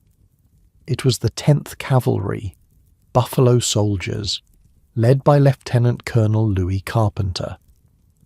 They'd received word from the runners, who'd actually made it to Fort Wallace and ridden out immediately. The scene that greeted them was something out of a nightmare. 50 dead horses, rotting in piles around a sandbar, 5 dead men, 18 wounded. The survivors gaunt, filthy, covered in flies and blood. The island would later be named Beecher Island, after the lieutenant who died there. All 6 of the men who volunteered as runners during the siege, including Stilwell and Trudeau, survived. All 4 runners and the 2 scouts who fought at the island received the Medal of Honor. As for Roman Nose, his body was placed on a funeral scaffold in the traditional Cheyenne way, left for the elements and the animals to reclaim. His exact burial place has been lost to history. The thing about Roman Nose's story that stays with me is the conviction. He truly believed that eating food touched by a metal fork had sealed his fate, and maybe that belief is what actually killed him. Not the bullet, but the certainty that the bullet would come, that his protection was gone, that there was no point in being careful anymore. Or maybe it was just a bullet, and the fork had nothing to do with it. We can't know. We can never know what would have happened if that Sioux woman had used a wooden spoon instead. If Roman Nose had gone into that fight still believing he was invulnerable.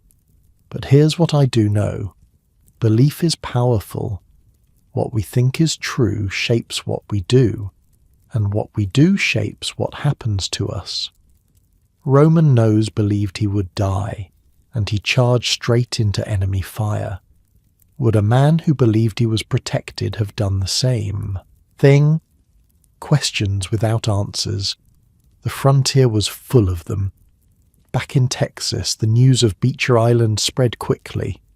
The death of Roman Nose was celebrated in white settlements and mourned in Cheyenne camps. It was another turning point in a war that had been grinding on for decades.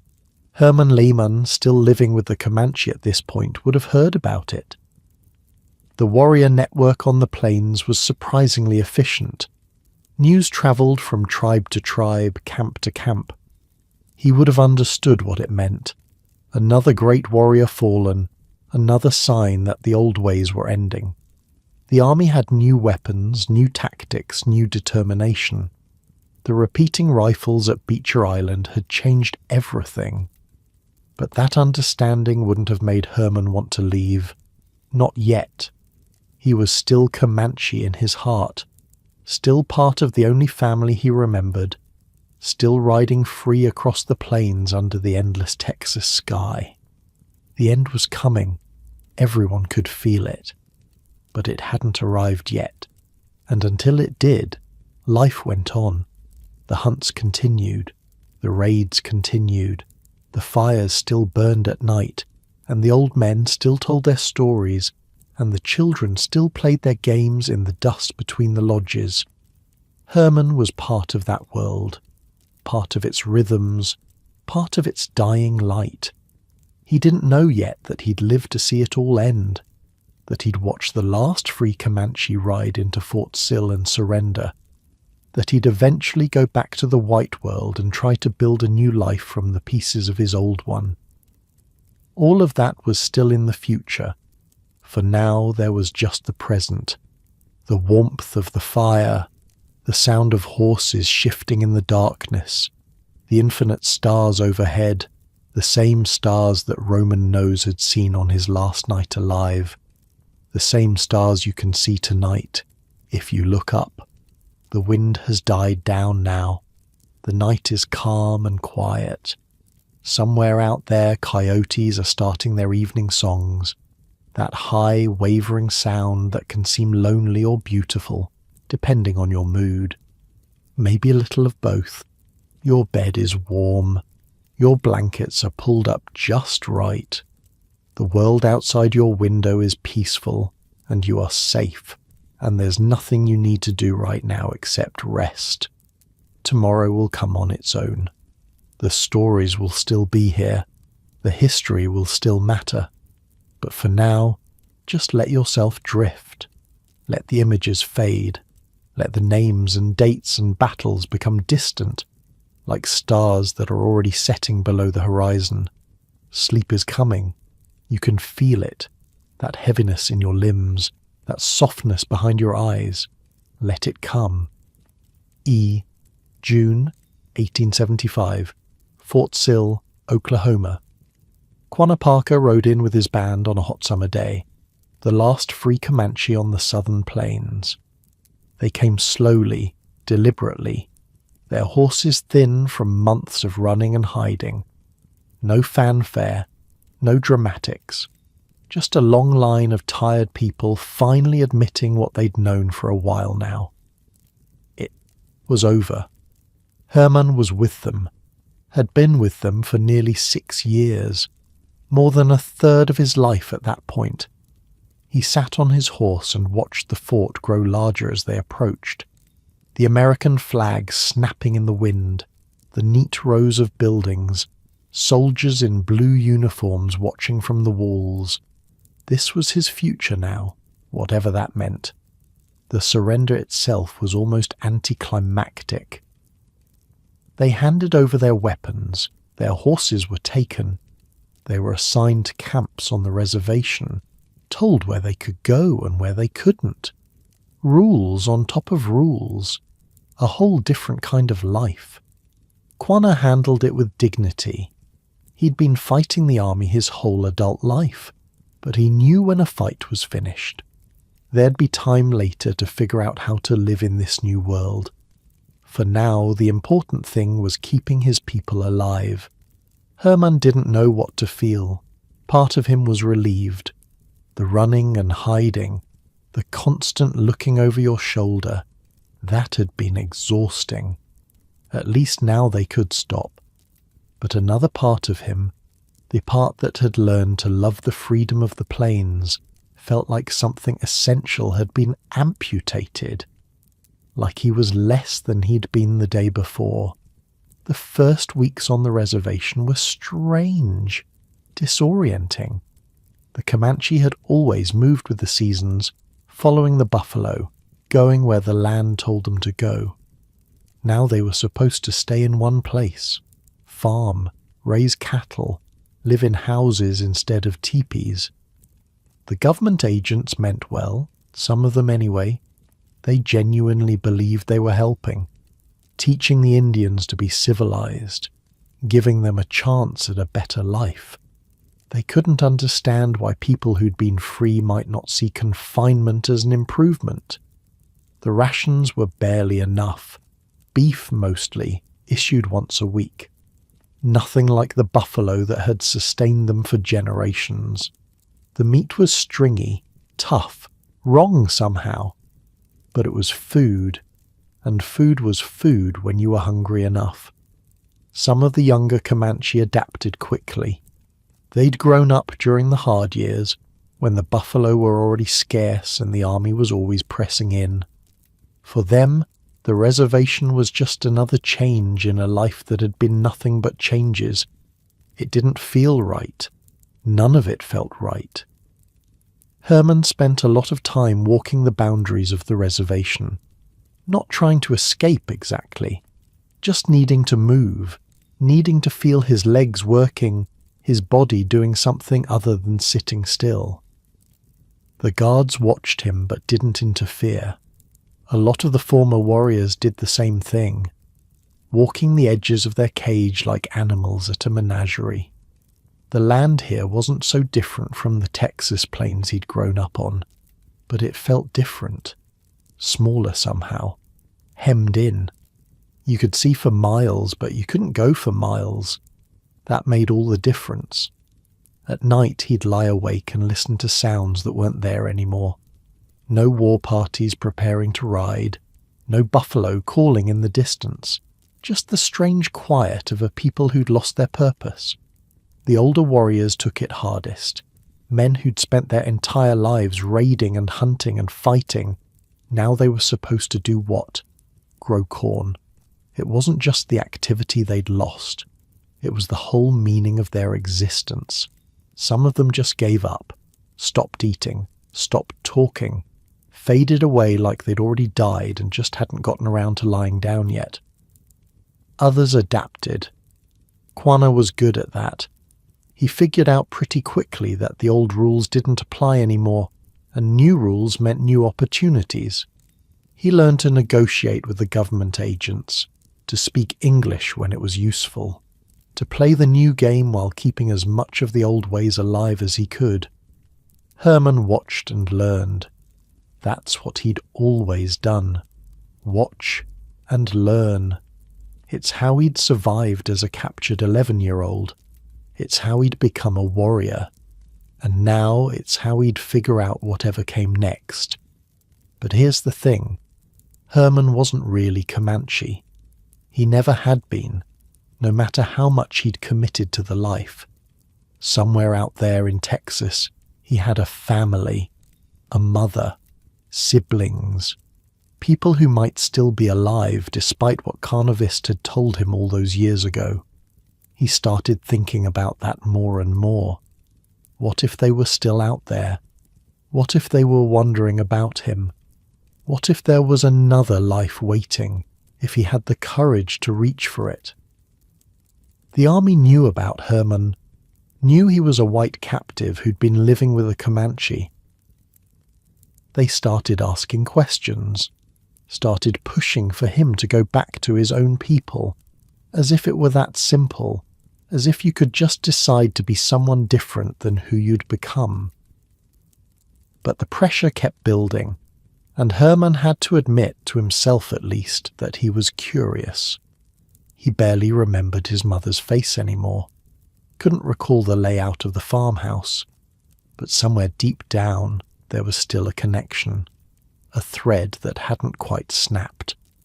In 1878, Herman agreed to go back. The army provided an escort, a couple of soldiers who looked almost as uncomfortable as Herman felt. They travelled by wagon, then by train for part of it. Herman had never been on a train before. The noise, the speed, the strange vibration of the rails, it all felt wrong, unnatural, like the world was moving too fast and he couldn't keep up. The journey to Texas took several days, travelling through country he'd raided, past settlements he'd helped attack.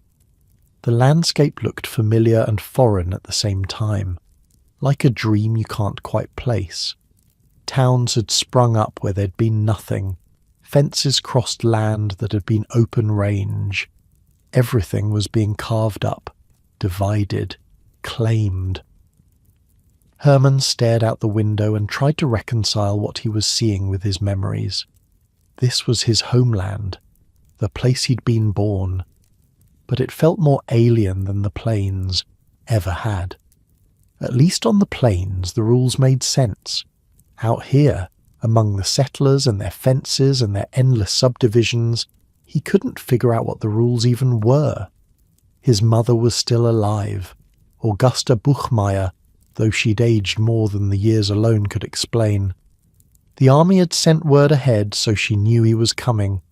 She'd been waiting on the porch since dawn, they told him later. Couldn't sit still, couldn't do anything but wait. When Herman walked into her yard, she didn't recognize him at first. This tall, sun-darkened man with long hair and strange mannerisms, speaking English with an accent that wasn't quite right. His posture was different. His eyes were different. Everything about him had been reshaped by the years. Then something clicked. She saw something in his eyes. Something that had survived everything else. The reunion was emotional, overwhelming. Years of grief suddenly undone. Augusta had never stopped hoping, never stopped believing her son might somehow come back. And here he was, changed beyond recognition. But here, Herman's siblings gathered, the ones who'd survived anyway.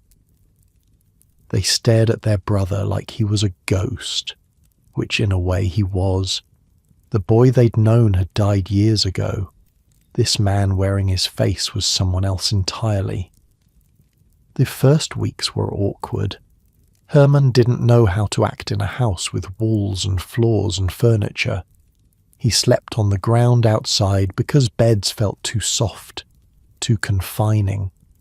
He'd wake up in the middle of the night, heart pounding, convinced he was under attack. He didn't know how to eat at a table, didn't understand the rhythms of farm life, didn't get the jokes or the references or the casual assumptions that everyone else took for granted, and people stared, all the time, the neighbours, the townspeople, everyone who'd heard the story. They wanted to see the boy who'd lived with savages, who'd gone native, who'd come back from the dead. Herman hated being stared at, hated being treated like a curiosity, but he also understood. If the situation were reversed, he'd probably stare too. Slowly, painfully, he started to adapt. Again, the same process he'd gone through as a child, just in reverse, learning new customs, new expectations, a new way of being in the world. He cut his hair, put on American clothes, started working on the farm. Try to remember what it felt like to be Herman Lehmann, the Texas boy, instead of the Comanche warrior he'd become.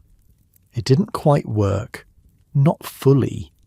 You can't just erase years of your life.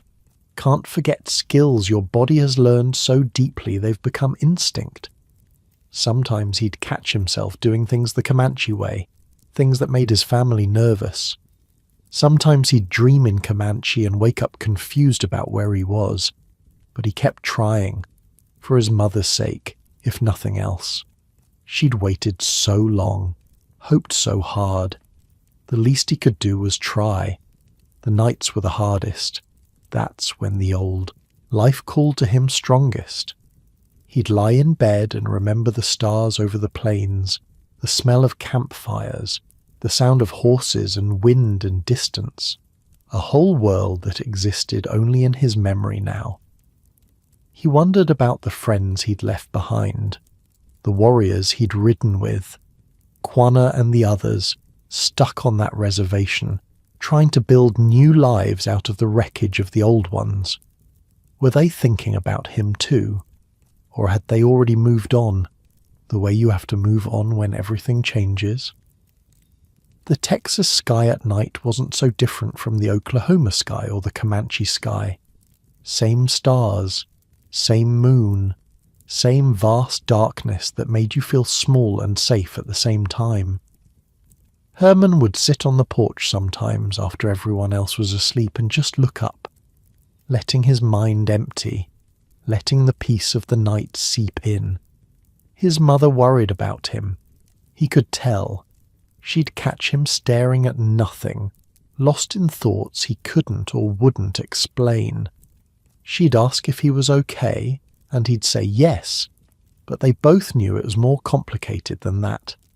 How do you explain to someone who's never experienced it? The way a place and a people can get inside you. The way survival rewrites who you are. The way you can belong to two worlds and neither one at the same time. You don't explain it. You just live with it, day by day, finding small comforts where you can. There was a creek near the farm, nothing special, just a little trickle of water moving through the Texas hill country. Herman would go there sometimes, sit on the bank and listen to the water and pretend, just for a moment, that he was back on the plains. The sound of water moving over rocks, the same in Texas as it was anywhere. That gentle, endless murmur that seems to say, everything's okay, everything keeps going, even when it feels like the world has ended. He'd close his eyes and let the sound wash over him, let it smooth away the rough edges of the day, the awkward conversations, the staring neighbours, the constant effort of trying to be someone he wasn't sure he remembered how to be. The creek didn't care about any of that. It just kept flowing, just kept making its quiet music, just kept being what it was. Maybe that was the secret, Herman thought. Maybe you didn't have to figure everything out. Maybe you just had to keep going, like the water, keep moving, keep finding your way around the obstacles, keep doing the best you could with what you had. The stars came out one by one as the light faded. Texas stars, Comanche stars, just stars, really, indifferent to human categories and human troubles, burning away up there in the darkness the same way they'd been burning for millions of years. Herman let out a long, slow breath. The tension in his shoulders eased a little. The knot in his chest loosened. Tomorrow would bring more challenges, more adjustments, more of the endless work of rebuilding a life. But tonight, there was just this, the creek and the stars and the soft, warm air of a Texas evening. His mother had told him something, one of those first days back. She'd said she'd prayed for him every single night he was gone, every single night for 8 years, that she'd never given up believing she'd see him again.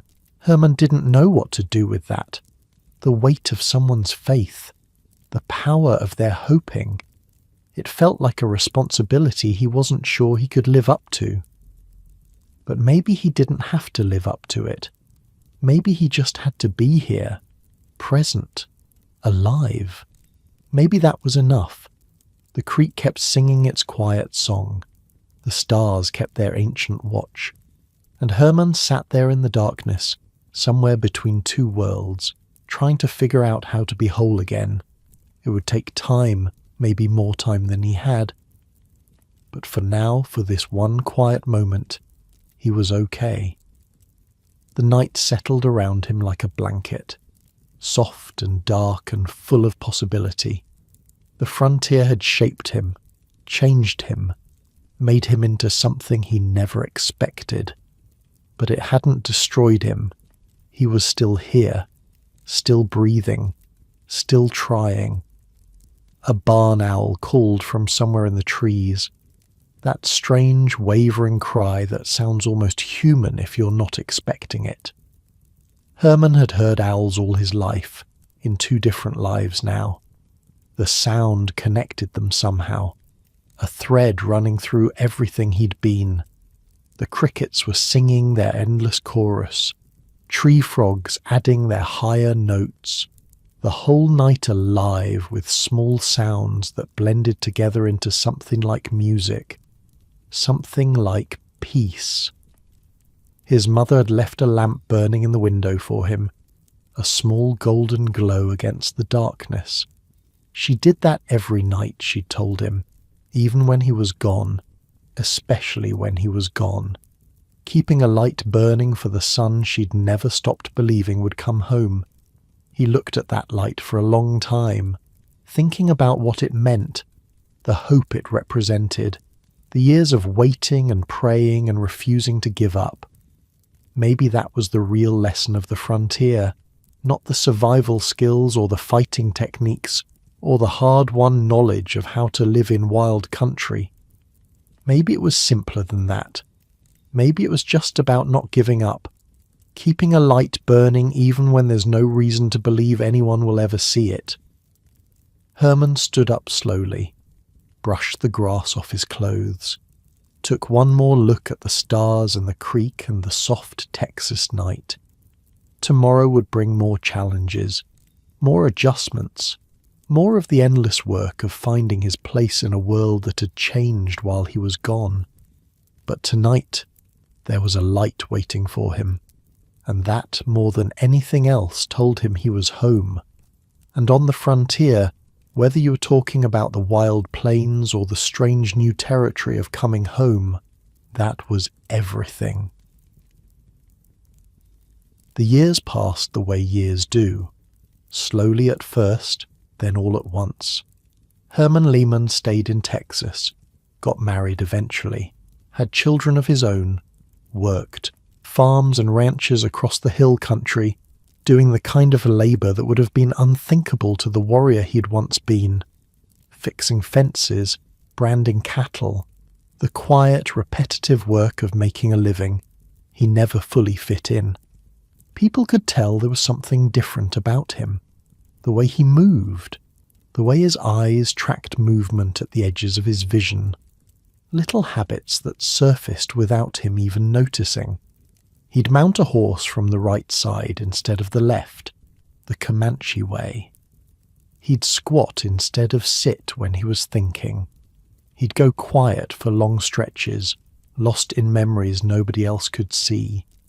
The neighbours got used to it eventually, stopped staring so much, started treating him like just another farmer, even if they never quite forgot his story. In small Texas towns, stories like that don't go away. They become part of the local folklore. Something people tell visitors. That's Herman Lehman over there, the one who lived with the Comanche. Quite a story. Herman let them talk. What else was he going to do? He stayed in touch with Quanah Parker, letters mostly, passed through the reservation system, sometimes visits, when he could manage them. The 2 men had a bond that went deeper than most friendships. They'd shared a world that no longer existed, had survived things that most people couldn't imagine. That creates a connection that doesn't fade with distance or time. When Herman visited the reservation, it was always bittersweet. Good to see old friends, good to speak Comanche again, to fall back into rhythms and customs that still felt more natural than the white ways. But hard too. Hard to see proud warriors living in small houses, farming patches of land that couldn't possibly sustain them. Hard to see children who'd never known the old life, who thought the reservation was just how things were. Quanah was doing well, all things considered. He'd become a leader on the reservation, a spokesman for his people. He learned to work with the government agents, to navigate the bureaucracy, to advocate for the Comanche within a system that had been designed to erase them. He even built a big house, A star house, they called it, with a star painted on the roof so his mother's ghost could find him if she ever came looking. The house had 11 rooms, enough space for his large family and for visitors who came from all over. Quanah had become famous in his own right. Presidents came to meet him. Teddy Roosevelt hunted wolves with him. He travelled to Washington to argue for better treatment of his people. But underneath all that, Herman could see Quanah was still the same man he'd ridden with, still carried the same grief for the old ways, still woke up some mornings expecting to hear horses and found only silence.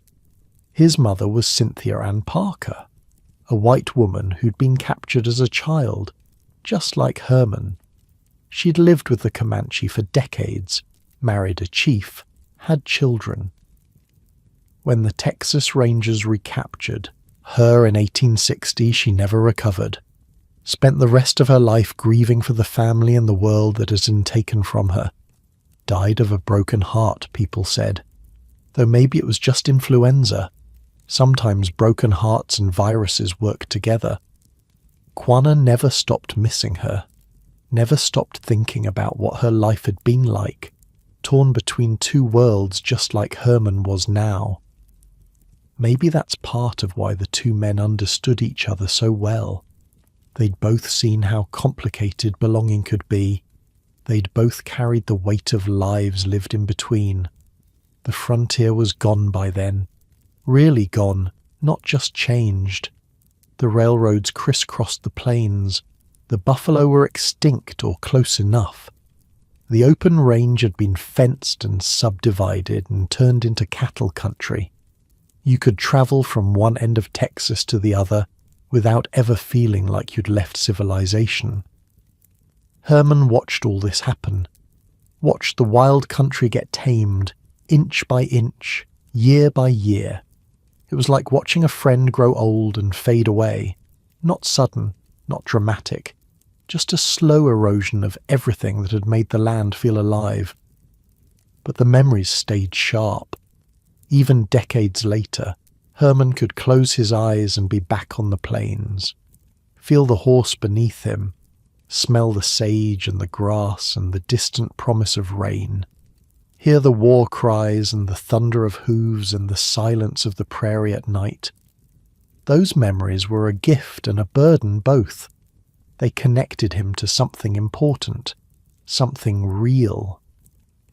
But they also reminded him of everything he'd lost, the freedom, the wildness, the sense that anything was possible. His children grew up hearing stories, not all of them. Some things Herman kept to himself, but enough that they understood their father was different, that he'd lived a life most people only read about in books. They were proud of him, in their way, even if they didn't fully understand. By 1925, Herman was in his mid-60s, grey hair now, slower than he used to be, but still strong, still capable of things that surprised people who didn't know his history. That summer, a rodeo came to Mason County. The organizers had an idea. What if they got Herman Lehman to do a demonstration? Show people what Comanche hunting had looked like. It would be educational, historical, a connection to the past that was slipping away with every funeral. Herman thought about it for a while. Part of him resisted. The old ways were sacred, not entertainment, not something you put on for crowds of gawking strangers. But another part of him wanted people to see, wanted them to understand, even a little, what had been lost, what his other life had been like. He agreed. He hadn't done anything like this in years, decades really, but he remembered how. Some things you don't forget no matter how long it's been. Your body holds on to them, muscle memory deeper than thought. The day of the demonstration was hot, August in central Texas, which means heat that sits on you like a wet blanket. The rodeo grounds were packed with people, families with children, cowboys who'd driven in from ranches miles away, curious folks from all over the county who'd heard about the show, a few newspaper reporters, notebooks ready. Herman arrived wearing buckskin, the old clothes, or clothes made to look like them anyway. He'd put on a headdress too, full of feathers and beads and ribbons. Not the kind of thing he'd have worn for a real hunt, but people expected it. Part of the show, part of what they thought Indians looked like. Before he mounted up, he stood quietly for a moment, eyes closed, finding that place inside himself where the warrior still lived. The crowd noise faded, the heat faded, everything faded except the pulse of his own heart and the memory of wind on the plains. He rode in on a horse with no saddle, no bridle either, just a simple halter with a looped rein. The Comanche way. You guided the horse with your knees, your weight, your intention. Left your hands free for weapons. People in the crowd murmured. They'd never seen anyone ride like that. In the arena, they'd released a yearling calf, maybe 300 pounds, just standing there, confused by all the noise and attention. The crowd went quiet, waiting. Herman gave a war cry, not for show exactly, more like muscle memory, something that came up from deep inside and demanded to be let out. Then he kicked his horse into motion and the demonstration began. It was over in seconds. He rode the calf down, loosed an arrow into its heart, dismounted in one smooth motion, cut the throat to bleed it out, split open the belly, pulled out the liver, and ate it raw. Right there in the arena, blood on his hands and his face and dripping down his chin. The crowd didn't know what to do. Some people cheered, some people looked sick. Most just stared, trying to process what they'd seen. This grey-haired old man moving like something from another century, another world. Herman didn't really notice the crowd. He was somewhere else, back on the plains, back in his other life. For just a few minutes he'd been young again, wild again, free. After the demonstration, people came up to talk to him, shake his hand, ask questions. He answered politely enough, but his mind was still far away, still running with the hunt, still feeling the wind and the speed and the ancient thrill of the chase. That night, back at his house, Herman sat on the porch and watched the stars come out. Same stars he'd been watching his whole life. Same stars the Comanche had named and told stories about. Same stars that had guided hunters and warriors and travellers since the beginning of time. He thought about all the people he'd known who were gone now. Carnivist, the warriors he'd ridden with, his adopted family on the plains. Quanah was still alive, but getting old too. Their generation was fading. Soon there'd be no one left who remembered what the free life had been like. The night was warm and still. Crickets singing, a dog barking somewhere in the distance, the ordinary sounds of a Texas summer evening.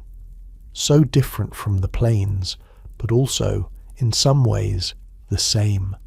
Night sounds, life sounds, the world going on the way it always had. Herman's wife came out and sat beside him, didn't say anything, just sat there, keeping him company in the dark. She'd learned, over the years, that sometimes he needed to be quiet, to let his mind wander where it needed to go. He reached over and took her hand, squeezed it gently. This was his life now, this house, this porch, this woman, the children sleeping inside, the farm that needed tending tomorrow, ordinary things, small things, but precious too in their own way. The frontier had given him so much, strength, skills, stories that would outlast him, but it had taken things too. Years of his childhood, his innocence, his certainty about who he was and where he belonged. Maybe that was always the trade. You can't survive something without being changed by it, can't come through fire without bearing marks. The question wasn't whether you'd be different. The question was what you'd do with the difference. Herman had done his best, wasn't always sure it was enough, but he'd tried. Every day he'd tried to be a good husband, a good father, a good neighbour, to build something worth having out of the pieces left over from his wild years. The stars were bright tonight. No moon, so they had the sky to themselves. That great river of light stretching from one horizon to the other. Campfires of the ancestors, the Comanche said. All the people who'd come before, watching over all the people still here. Herman hoped that was true. Hoped his friends were up there somewhere, riding the sky the way they'd ridden the plains. Free again. Wild again. The way they'd been before everything changed. His eyes were getting heavy. The day had taken a lot out of him. The demonstration, the crowds, the memories stirred up like dust in a windstorm. He was tired in a way that went deeper than muscles and bones. His wife tugged gently on his hand. Time for bed. Tomorrow would come early, the way it always did. There'd be work to do, chores that needed doing, the endless rhythm of farm life. Herman stood up slowly, took one more look at the stars, then followed his wife inside, into the warm yellow light of the lamp she'd left burning in the window. The same kind of light his mother had burned for him all those years ago, a beacon in the darkness, a promise that someone was waiting. He thought about that sometimes, how lights in windows meant home, meant safety, meant someone cared whether you came back or not. The frontier hadn't had lights like that, just campfires that burned down to coals and went out. You made your own warmth out there, your own safety, your own reasons to keep going. But this was good too, this steady glow, this permanent welcome, something the wildlife couldn't offer. Herman climbed into bed beside his wife, felt the mattress settle under his weight.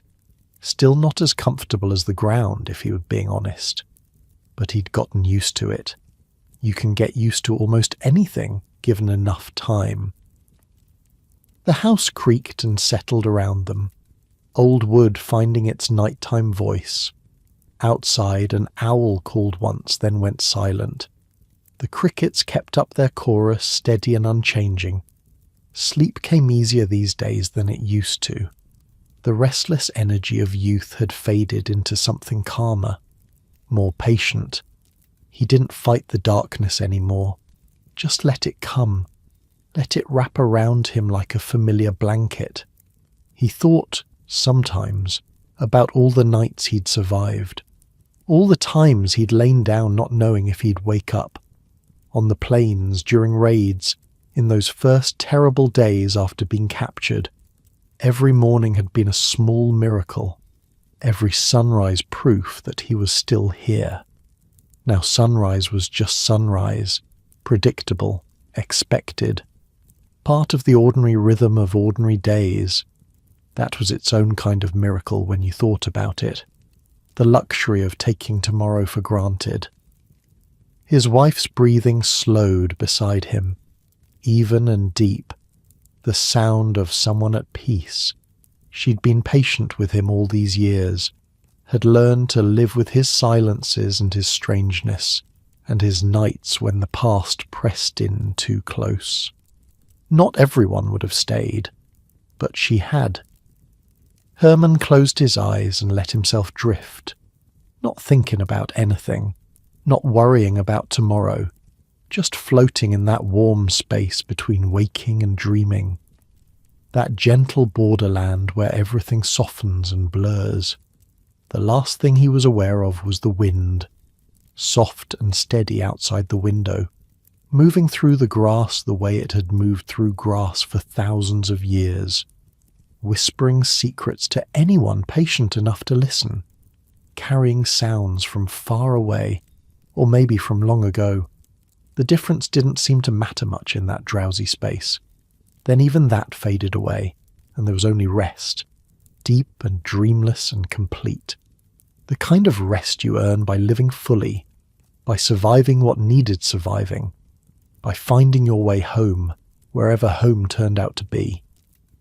Outside, the stars wheeled slowly overhead. The wind kept whispering. The world kept turning. And Herman Lehmann slept the sleep of someone who had finally, after all those years, found peace. Herman Lehmann passed away in 1932. He was 72 years old, died in his bed, in his house, surrounded by family. A peaceful end for a man who'd lived through so much that wasn't peaceful at all. They buried him in a small cemetery in Loyal Valley, Texas, not far from where he'd been captured all those years ago. The land looked different now. Fences everywhere, roads, power lines, but the hills were the same hills. The sky was the same sky. Some things don't change, no matter how much time passes. A few months before he died, something interesting happened. A package arrived in the mail. Inside was a small golden spoon, beautifully made with an inscription on the handle. It read, Buffalo Hump Jr. Buffalo Hump had been a Comanche war chief, one of the most feared men on the Texas frontier in his time. He'd led raids that terrorized settlers from San Antonio to the Gulf Coast. In 1840, he'd led the Great Raid of Texas, sweeping through Victoria and Linville, making it all the way to the Gulf of Mexico before the Texans could organize a response. Hundreds of warriors moving like a storm across the landscape. But he'd also been a father, a leader, a man who cared about his people and their future. A man who understood by the end of his life that the old ways couldn't last. Who made peace with the government because fighting had become pointless. Who spent his final years trying to help his people survive in a world that had no place for them anymore. The spoon was a gift for Herman's first grandchild, a gesture from across the old divide, from the people Herman had once lived with to the family he'd built after leaving them. It meant something, that gift. An acknowledgement that the bonds formed on the frontier didn't break just because the frontier was gone.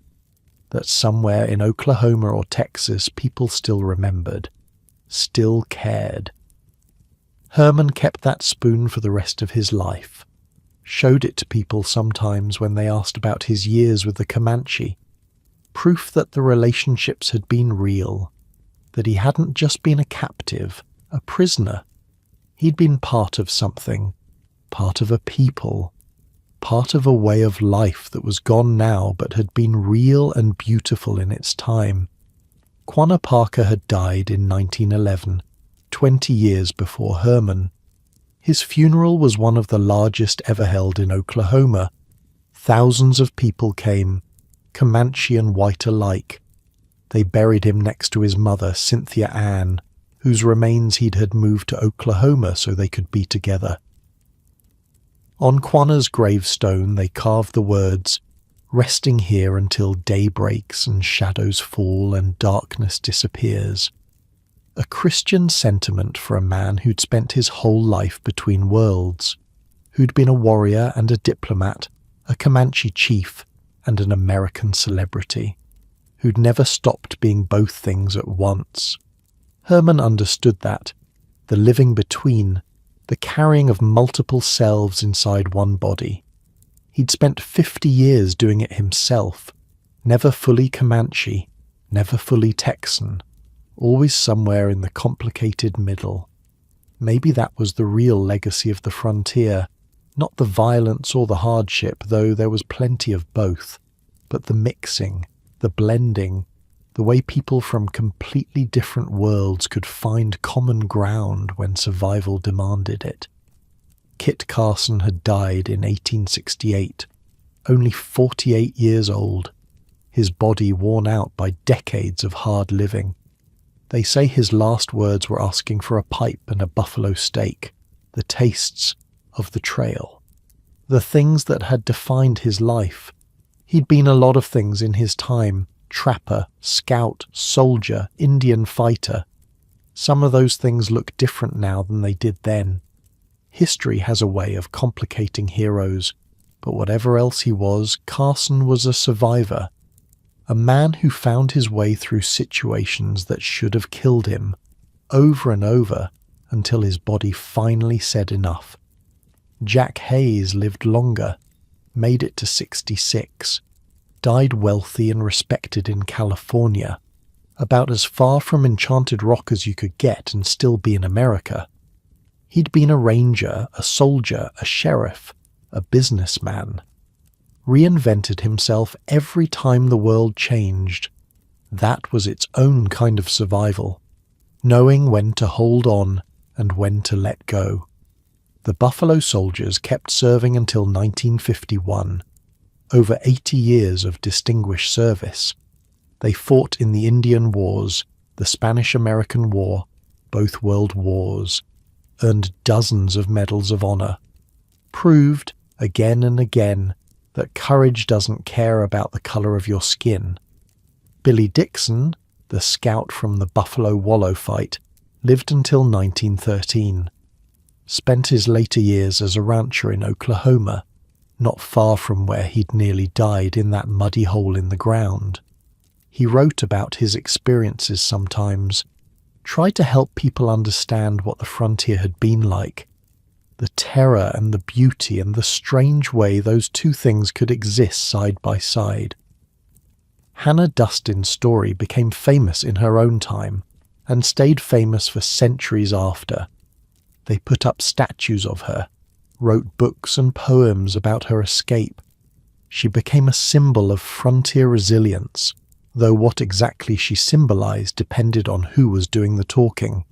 She lived to 79, raised her surviving children, watched her grandchildren grow up, never talked much about what happened on that island in the Merrimack River.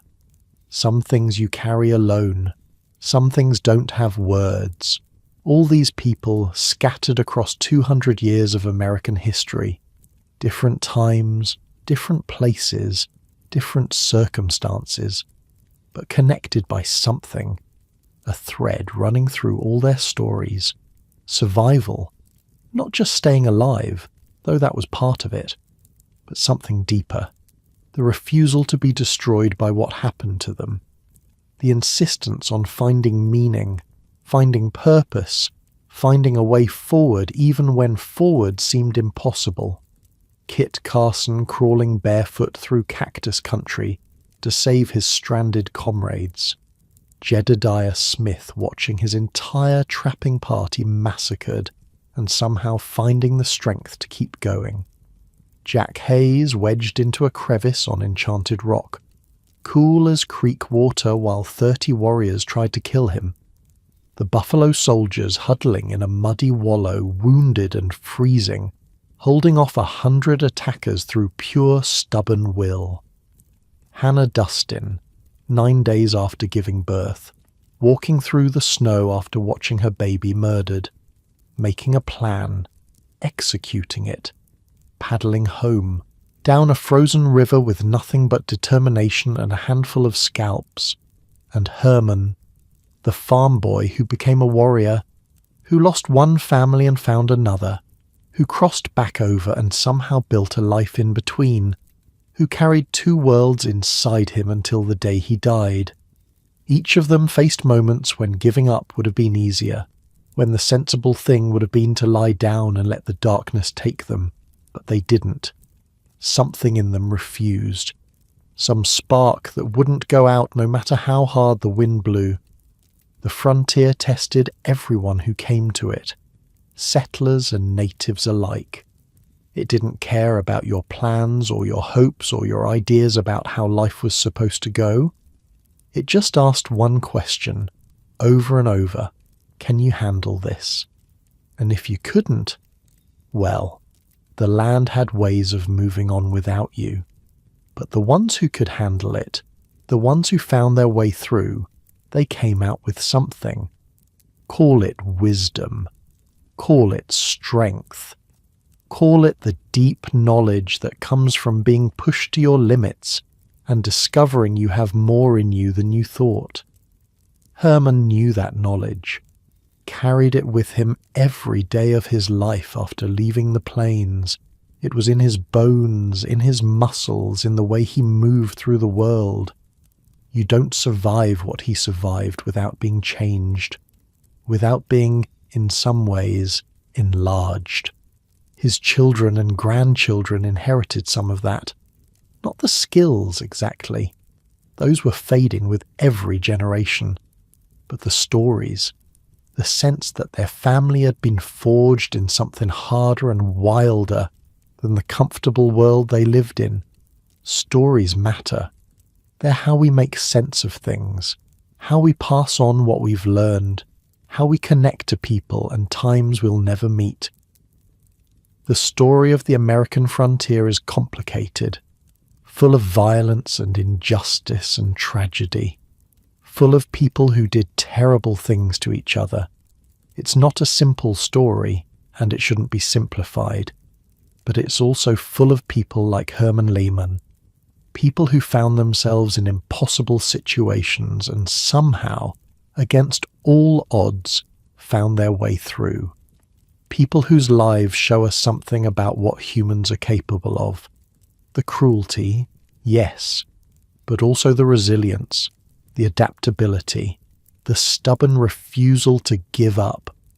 That's worth remembering, worth holding on to, not as nostalgia for a time that was in many ways brutal and unjust, but as a reminder that we're tougher than we think, that when everything falls apart, there's something in us that knows how to keep going. The night is quiet now. The stories are told. All those lives, all those struggles, all those moments of terror and triumph and ordinary endurance, they're part of the past now, part of the great river of history that flows on whether we pay attention to it or not. But they're also part of us, part of what made this country, part of the human story that stretches back to the beginning and forward to whatever comes next. Herman Lehmann would be over 160 years old now if he'd lived. Hard to imagine. The world has changed so much since he walked it. Highways where there were trails, cities where there was prairie, the frontier long gone, paved over, built up, tamed. But some things don't change. The stars are the same stars he watched. The wind blows through grass the same way it always has. The deep human need for home and belonging and meaning, that's the same too. We're all surviving something. That's what it means to be alive, getting through the hard parts, finding joy in the good parts, making our way forward day by day into an unknown future. The frontier survivors knew this better than most. They'd been stripped down to the essentials, had learned through hard experience what really mattered. And what really mattered was simple. Stay alive. Take care of your people. Find moments of peace where you can. Tonight, wherever you are, you have those things. You're alive. You have people who care about you, even if they're far away. And you have this moment, this quiet, this rest. That's not nothing. That's everything. The night stretches out long and dark and full of stars. The same night that covered the plains when Herman rode across them. The same night that covered the New England forest when Hannah Dustin made her escape. The same night that has covered this earth since the beginning. There's comfort in that, in the bigness of it, in knowing that you're part of something that goes back further than memory and forward further than imagination. One small life in the great sweep of time, but precious for all that, irreplaceable. The moon is out there somewhere, doing what it's always done, pulling the tides, marking the months, watching over travellers and dreamers and all the restless souls who can't quite find their way to sleep. The Comanche used to track the seasons by the moon, snow moon, budding moon, leaf moon, names that connected the sky to the earth, the stars to the grass, everything to everything else. We've lost some of that connection, living in our lit-up cities and our climate-controlled boxes. Lost the sense that we're part of the natural world, not separate from it. But the connection's still there if you look for it. Still there in the way your body knows when it's time to sleep. In the way the seasons still change whether you're paying attention or not. In the rhythm of days and nights that's been going on since long before humans existed, and will keep going long after we're gone. The stories will keep. They've kept this long. Tomorrow or the next day or the day after, they'll still be there, waiting for someone to tell them again, to find meaning in them again, to connect with those long ago people who struggled and survived and somehow passed something on. Stories are how we defeat time, how we cheat death, a little bit anyway. Hermann Lehmann is gone, but his story is still here, still being told, still meaning something to people who never knew him and never could.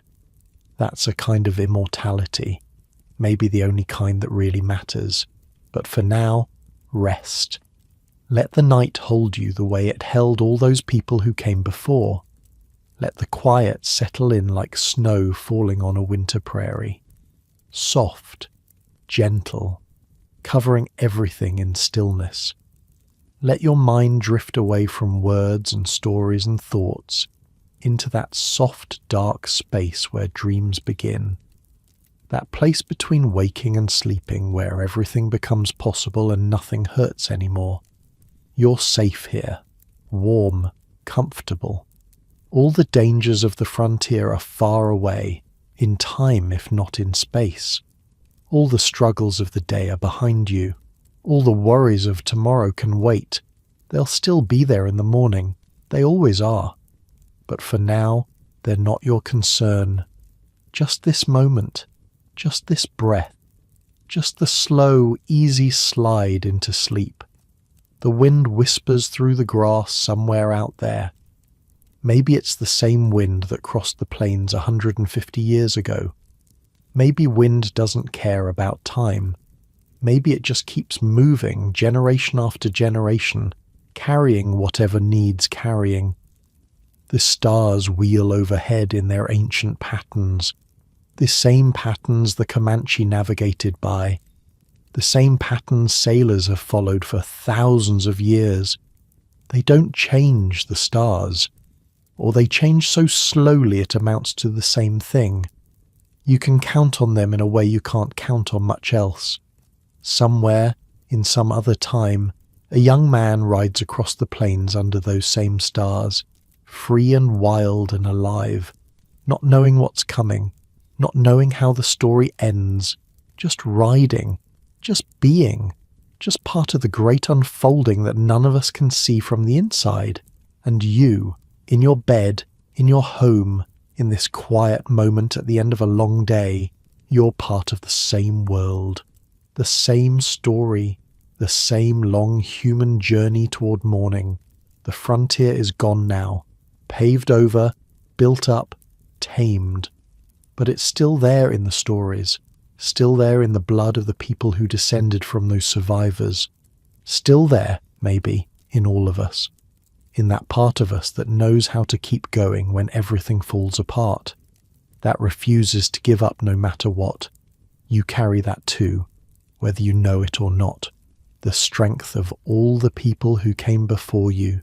The resilience, the stubbornness, the quiet courage that got them through and brought you here. Let go now. Let yourself sink into rest. Let the stories settle into your bones where they belong. The night is kind. The darkness is soft.